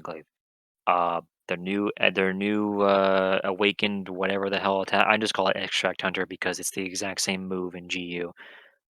You fucking yeet your bug forward, and you gap close to it, which is the newer part of the weapon, That's cool. of the skill. Um, it does more damage based off of the amount of buffs you have on you, Hmm. and it gets rid of them. It's a dump. It's like a Oh, meter dump. so we use this one that's flashing at the end then. Yeah, you get Got all it, three got it. buffs, and then you throw the bug forward. It pierces multiple body parts, hits multiple times, does a lot of damage. The more damage you deal based off of the amount of buffs you have on you, and it also leaves behind Kinsect dust, so you can blow it up or do whatever you want to, as well as has the gap closer. So you throw the bug, you immediately gap close to the target, and you're in the air, and you can just do your aerial attacks if you want to, and you get one buff back depending on whatever you hit. Hmm. Um, the other thing is it has super armor on the gap closer, which is really cool. Um, I like and hearing that.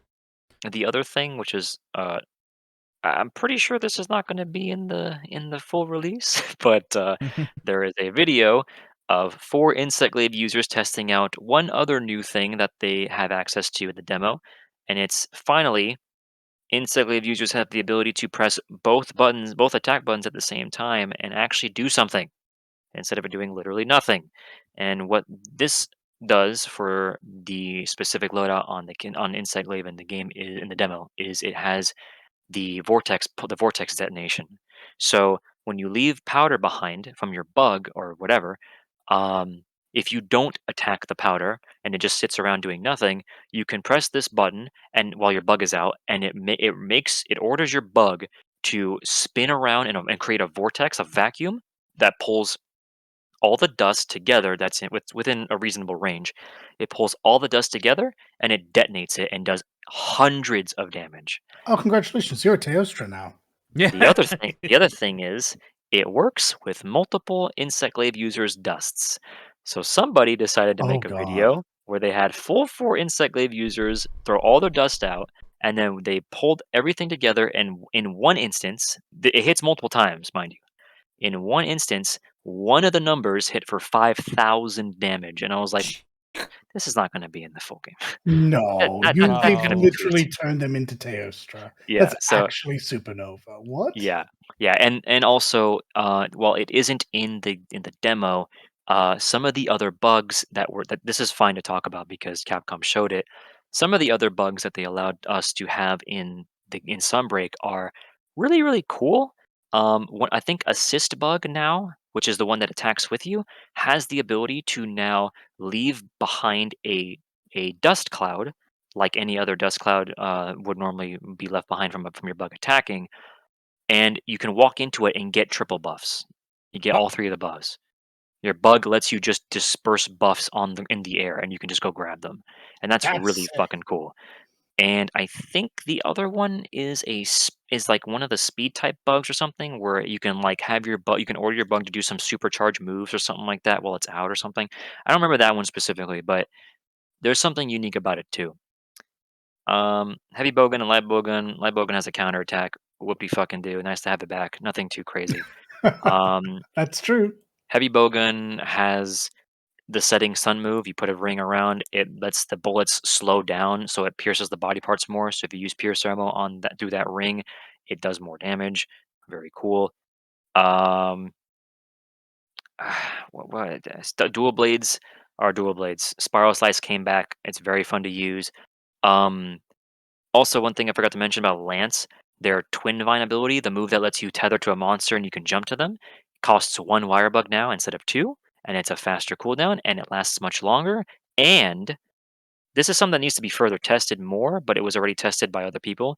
Apparently, Twin Vine in the demo increases your guard strength while you have it while you're tethered to a monster, which is Like very, very, very guard up important. guard strength or Mm-mm. Like base guard level guard strength, and it interesting. apparently can go higher than level 5 when you have skills attached to it to your armor. Apparently, supposedly, but that's another thing that needs further testing when the full game comes out. If they changed it, if it's something that people are just memeing about or whatever, but it's something to keep it. Lav, I'm gonna fucking stop you. I just confirmed the whole, 4 insect glaive thing. It was a fucking Yeah, 2-minute kill on Malzeno. What the fuck? Oh Yeah. wow. Yeah. yeah, they Oh, killed him wow. very, very fast. Yeah, it's. I don't think that's going to be in the. That can't be. That cannot be. That can't That's be not- in the game. that's not- That is way too fucking broken. What the Yeah. fuck? Yeah. So Insect Glaive is it's very fun though. Like in general, it's very cool to like build up certain the idea of being able to create a new rotation and just try something different with Insect Glaive Sure. while also being on the ground if you wanted to, or in the air. Because of the other new move we can use when we get it is absolutely insane. Like people really don't they take this for granted. They don't understand that a lot of the times with some of these changes, again, like we said before, it's the little things. They like the idea that IG, an already versatile weapon, being able to have verticality, easier mount capability, the ability to buff itself, have hearing protection, super armor, like flinch free from your teammates, all these unique things on top of, well, why is everybody else getting the ability to be in the air now? What's the whole point of IG? IG can now be in the air even longer, have more connections to their aerial attacks on top of the aerial mobility in base game alone. Now they have the ability to have more of that on top of quality of life, giving them super armor and new finishing moves, and they have the ability to do this on the ground or in the air for more damage types on top of more features for the bugs. Like there's a lot that needs to be considered, and a lot of people don't really think about that. They don't even notice it because they're it's a bug. Like for the average Monster Hunter player will be like, and it's a bug. What else could they possibly do with it? You know what I mean? Like that kind of stuff. So there's a lot. And that's just Insect Glaive. Fucking DBs, their little kunai that they stab into the monster, and you have to hit them multiple times, piercing bind or whatever it is. Sure. I think that move is also a lot more convenient to use now, and you can use Spiral Slice, which hits multiple times if you hit a weak spot. The amount of numbers that you see on screen by just poking with the kunai and then spiral slicing a weak point there's like literally like 20 plus numbers just kind of fucking flying all over the screen. You're like, what am I can't see. Like I literally cannot see the face of the monster. There's just numbers. Like things like that exist for DB. It's again, it's dual blades. It's cozy. It's nothing too crazy in the demo. Hammer. Wow. Uh Hammer got a glow up in a very interesting way. That's good There, because it was getting overshadowed by the little brother, wasn't it? yeah. Hammer Yeah. is very interesting now because, I mean, yeah, they have the every one of my hits multiple times now for extra KO damage, whatever. That's great. That's fantastic. And both Hunting Horn and Hammer use that, sure. But Hammer's old charge, like in base rise, you have like courage or heart or something like that. You have two different charge mode types, and the base charge that people like the starting one that that people get, I think is the one that most of the time people use, because the other version, I mean, like a lot of people are just like, what is the purpose of this? Like, it doesn't feel as great. I don't feel like I'm doing as much. What is the purpose of this? In Sunbreak, they completely changed it. Like your charge after your first charge, all your other charges are instant. You can just charge slam constantly. You can do your parry into a swing into max level charge with that specific new charge, or the newly changed charge mode. There's a lot of very, very interesting things about that new charge mode that makes it feel like it might actually be even better than the base one now for Sunbreak. Nice. It feels a lot more fluid. It feels a lot more comfortable. It's a lot better for damage from what we're seeing so far. It just feels like a lot of fun too, which is incredible. Um, that's the major thing for Hammer. And like I don't know what else is there like Bo is Bo is Bo. There's nothing crazy about Bo. Like the new Wirebug move is kind of like whatever that needs to be further tested, like in a real setting, not just the demo. But overall, it's nice to have. Yeah. Um, I think the armor set had reload speed +2, whatever. So they had the Yeah. auto load Yeah. coding thing. It did. So yeah, so that's nothing crazy. There's nothing unique or different about that. Um, all the weapons, longsword is longsword. Like I don't want to say anything about long. We already know about longsword. Like Yeah. I whatever. mean, You Sure already. do. It's disgusting. longsword is just more OP. Yeah, it's got. I think it did get some nice rebalancing though. I think some skills do take a lot longer to use, which is good. Um, Unfortunately, I can't talk about one of the other things about Special Sheath, the one where you do the very slow sheathing animation Yeah. and you do the charge Was attack. that Sakura slash or something like No, that? it's called fucking Sacred Sheath combo, I think, Yeah. something Okay. like that. That there is one other thing about that specific combo, about that sheath that I cannot talk about, but I will say, why the fuck did they do that? That is really cool, but also unbelievable. So I'm gonna leave it at that. Mhm. But it's more when you see it, be like, oh, cool. Give Longsword that too. Sure, like it's one of those things. Like that's crazy, but it's really cool. I think it's interesting to see that, as ridiculous as it might be. Um, but yeah, uh, Hunting Horn has that, their new multi-hit move. It's Oh very yeah, yeah. convenient. So many hits you can do on. Yeah, I really really enjoy that move. It's cool. However, the major thing in the demo specifically that we have access to that I can talk about is sharpness regeneration on a horn. That's Oh. kind of ridiculous. Your hunting horn teammates can now just get sharpness regeneration for the entire party. And let me tell Oh, you, it is very, very good. You're like, as a It's longsword player, Oh, I you like it. n- that you saves a you lot of time. you Oh, I never misunderstood sharpen. that at first. I was just thinking like a Steve weapon where I was like, yeah, so they Where can you roll and so yeah, sharpen. you can regen your own Yeah. sharpness. That's fine, Yeah. whatever. Oh, it's a song. Mm-hmm. Mhm. It's a Oh, that's Mhm. song. It nuts. is a song, and it.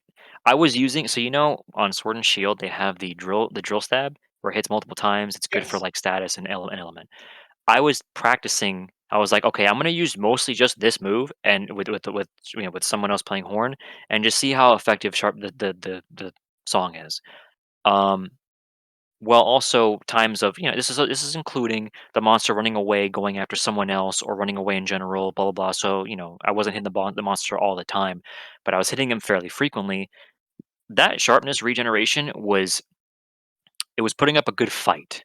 Like you could the amount of sharpness that you lose from the drill slash is a lot, but the idea that I was still like in the times where I needed to heal maybe, or if I just had to catch up to just chase after the monster or something while we were still fighting it, because if we went after someone else, It was good. It's very good. It's kind of ridiculous, and I wonder if it's gonna have, like, some tweaks to it because it's a lot of regeneration. If you're anything but, like, DB and, like, Sword and Shield spamming Drill Slash combo or whatever, you're never gonna sharpen, or you're very rarely gonna sharpen. So, Oh, I'd we'll love to hear see. this. Yeah, Yeah, it's that I like it's not that sharpening. good. Yeah, it's that good. And imagine with the purple sharpness. Mm-hmm. Oh, My god, purple Oh, I'm sharpness, bro, imagining. what the fuck? What are you doing, Capcom? Do not stop, please. Thank you. They're like, you But want to? It's power fantasy. They're giving you power fantasy yeah, now. I mean, it really is. Master Rank is absolutely the perfect example of I will play God. Again, these Hmm. monsters are my, I don't know, my guinea pigs or something. I Nah, don't know. they're like, we're gonna give you all these cool moves, all right, all this cool shit, and now the monsters are gonna be that much harder.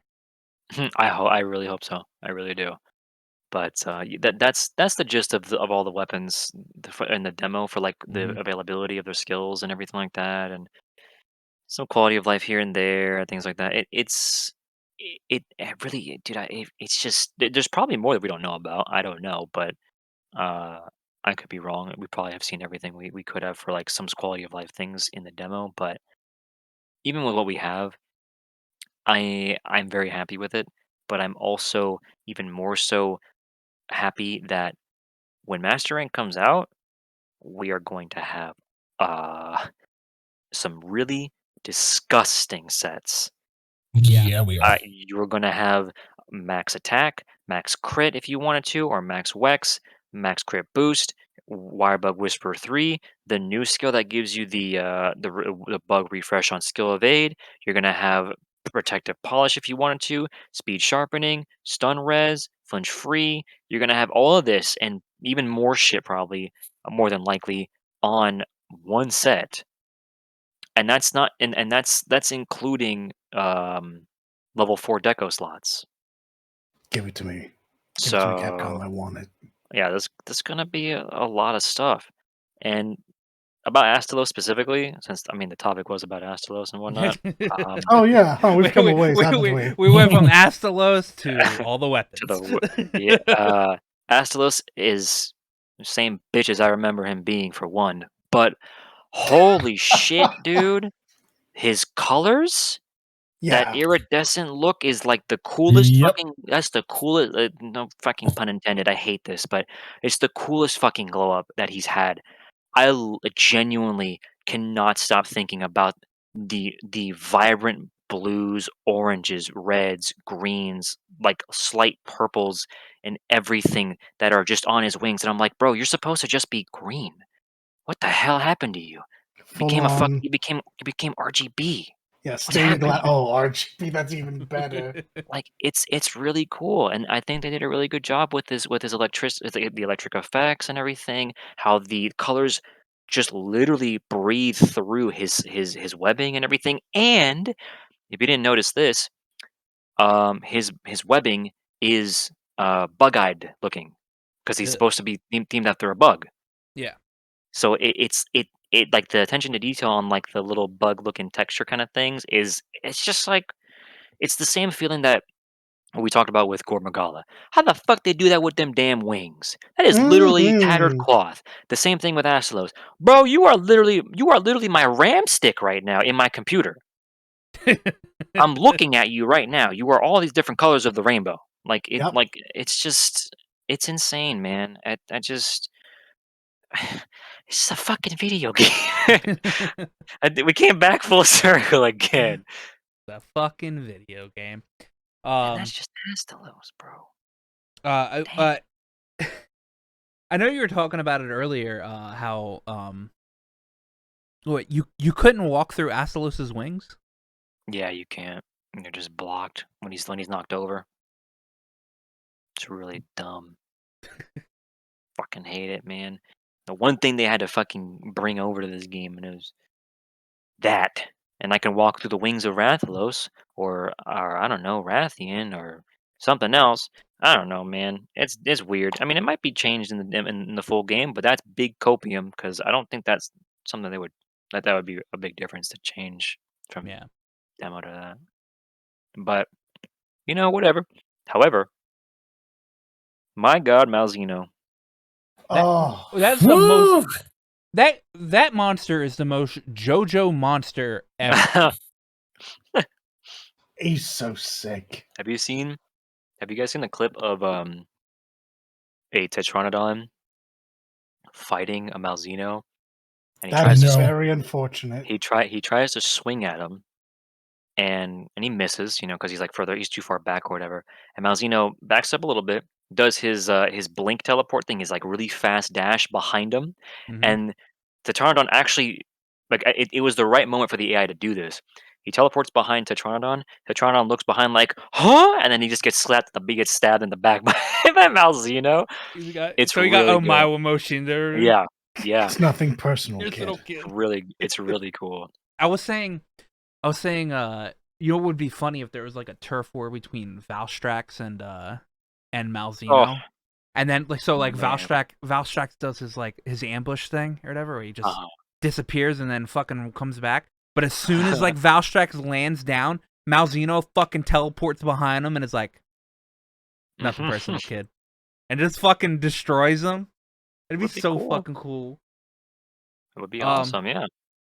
That Malzeno. So I haven't beaten Malzeno, but that's because I suck at the game. And I mean, it's also a very unfair quest. yeah, it's It really is. 15 minutes. All right, I'm like, okay. Yep. And I don't have the gear that I would normally have, or I don't have the setup that I would normally have. Dude, they gave Greatsword quick sheath. I'm like, bro, wow, That's what? disgusting. What am I gonna do with this? But Quick my sheath, God, punishing draw. that's one of the coolest new monsters I've ever seen. And the music? Oh, Yep. So good. the organ. It's The so organ. They need more music. They need more music with that. The art direction and thematic choices in this expansion, so good. Oh yeah. Let's just make Western fucking monsters and all the nonsense that comes with it, from the little goblins to the big boss vampire. Oh yeah, inject that into my veins. His teleport's probably the coolest effect that I've seen in this game. And it sounds insane. All the sounds. Yeah. Everything that Malzeno does, all the way that it sounds is insane. Is absolutely unbelievable. I don't know how they did that. It's nuts. Dude, imagine what they do with other high tier monsters in this game. Yeah. We were saying it earlier. Malzeno is one of the few that can be a what the fuck, this is some frontier bullshit kind of monster. So Yep. And honestly, it's not even just it's no longer just about Rise. Now it's like, okay, so this is a taste of the future. Yeah, exactly. Yep. Dude, World 2. And World 2. Come on. Give it to me. And I want to see it. And Malzeno has such. One thing I like about Malzeno is his blood mechanic, his blood-like mechanic. Sure. Yeah. Now, a lot of people, more people often not than just run away and try to heal. It's literally Bloodborne. Hit him. Yep. Hit him and get health back. Yep. It's vampirism. And you can also heal more It's than your literally actual vampirism original. from Frontier. Yep. Yeah. And I like that with Blood Blight, your healing is reduced by half. Yeah. Yes. Yeah. That's really cool. Boy, I found that out the first time I popped a max potion. After Yeah. me. Me too. I was like, I'm gonna use max power real quick. What the hell? That's not right, game. Where's my full HP? That's not all my health. And dead. Yeah. And carded. Exactly. I'm just like, well, I mean, the one thing about the demo when fighting Malzeno is that obviously that fight's made to be unfair, all right? So you get hit once and you have that on you. like your idea is to, like the thing in your head is to not attack, get away, and heal up. Because you get hit again, you're gonna die. You're gonna cart. Yeah. Even if you're hitting, even if you're hitting Malzeno back after that, you have to be like pretty fucking good at dodging, because it always feels like the AI for that thing is to he goes after who's got the fucking blight on him. Oh, yeah, tries to finish you off. Yeah. Yeah. Mm-hmm. But The I mean, sweet honestly, Sly said it the best. It becomes Bloodborne. Even in Bloodborne, once you have red health, you don't just go swinging unga bunga. You still have to play the game, right? Yeah. So it's The really nice sick, thing- though. It's just scary. Not yeah. for a charge blade. Not when you know what's coming. The nice thing too is Antidobra works to combat the blood blight. So Does you it? can- Yeah. Oh, I Yeah, it does. never even picked it up because it wasn't poison. We love the Snaky Boy. Snaky Yep. Boy gets rid of Rainbow like, Man. like a lot of shit. In this house, we respect Rainbow Man. Mhm. Come taste the rainbow. I put some respect on their name. There's gonna be a slight hard cut there because apparently Cloudflare decided to die on us last night, and a bunch of sites went down, including Discord. But I was already about to start wrapping up anyway. Is there anything you would like to mention about Sunbreak before going into closing statements in this nice Can't little come essay? soon enough. Fucking play it. Yeah, I don't think there's anything in particular. Just excited to actually play it. Mm-hmm. Hope the end game's good. Hope Yeah. the Same. end game good. Yeah. I mean, Capcom's been on their ball lately, with pretty much everything. So, Yeah, except for RE8. except for RE8, I thought RE8 was good. I mean, Mercenaries. It was. Mercenaries. I mean, it was. sucked, But you had to wait until you had to wait a year to get anything. Whoa. Hey, they're giving us third person, okay? I am genuinely super excited about that. I know a lot of people are. For me, it's just, okay. It's always how I've played Resident Evil. I did not like 7 because it was first person. You don't like Ethan Winters? I also don't like Ethan in general, but Ethan Winters? I think Ethan was all right. He was not the best main character of Resident Evil, but I don't think he was. he is was just certainly a the one. dude. He is He was a certainly the dude. least interesting. He was just true. a dude. Yeah. He was just a dude. He was trying to get his baby back.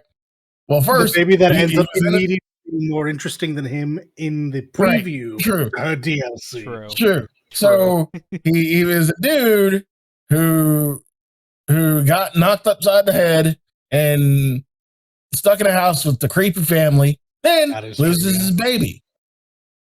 He's just a dude.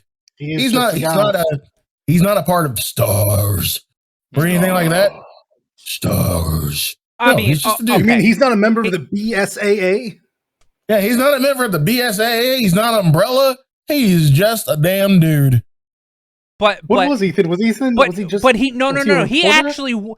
actually wasn't just a dude. In the first 5 minutes of 7, he was just a dude. Oh god, yeah, you're right. He's a mold. But he's technically a mold, so he's not just a dude. He's actually got something going for him. Right. But in his mind, he's just a dude until like the end of 8. Till the end of 8, where he realized, oh,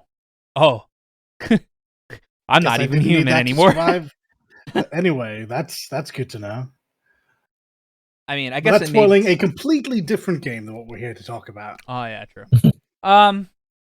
Yeah, no, I mean, we're all excited about Sunbreak, and I have a lot of material farming to do up until then. So, yeah, you got 9 days. Yeah, I do got 9 days. But what are you guys gonna be doing this next week? Playing Rise and PSO for a little bit still until it releases. I have Sly's got a bit of a schedule with him. the Somnium Files, the Nirvana Initiative, and then Sunbreak.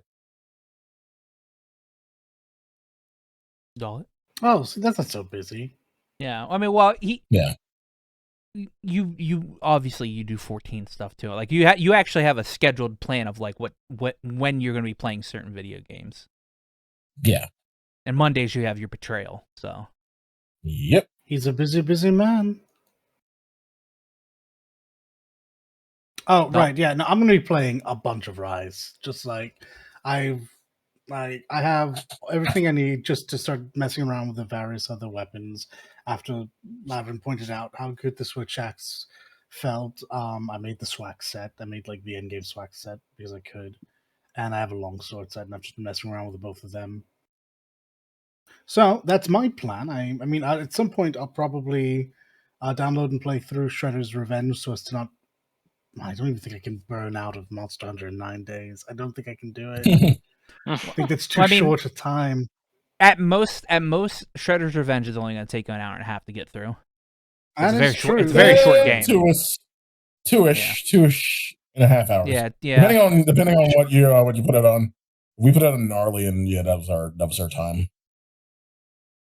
Oh, that's good to know. Yeah, I'll probably play through it at some point just to say I have. And also because I genuinely like the arcade Turtles games. They're very good. Yeah. They're always good. Always. Oh, I can't wait for the collection, too. They got the collection coming out this year as well. They do. Yeah, like I said, I've got material hunting in Rise to do. I'm actually finally, since I hit 100 and don't have any more hub quests to do, I can now do whatever the fuck I want. He says this, but he actually needs to go through every rampage once to unlock the Apex quests. Otherwise, you will be like me and cursed with the blue check mark. Hey, how about no? See, that's my thoughts. I do not want to go through them. So I have this blue check mark that's laughing at me. I killed the things that destroyed that stopped the rampages. So in my mind, there's no such thing as rampages anymore. So, and that'll be solid logic. That'll be the same thinking going forward through into Sunbreak, because no more rampages. Oh, actually, we'll save that. We'll save that. So I was thinking, because they're taking out Apex and they're taking out rampages. I didn't know if there was any. Well, they're not taking it out.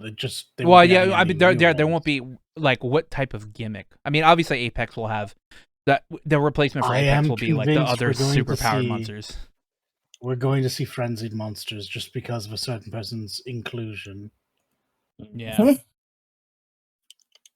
So that might be the new gimmick coming in. Yeah, I've got that. I've started actually building elemental builds for the bow. So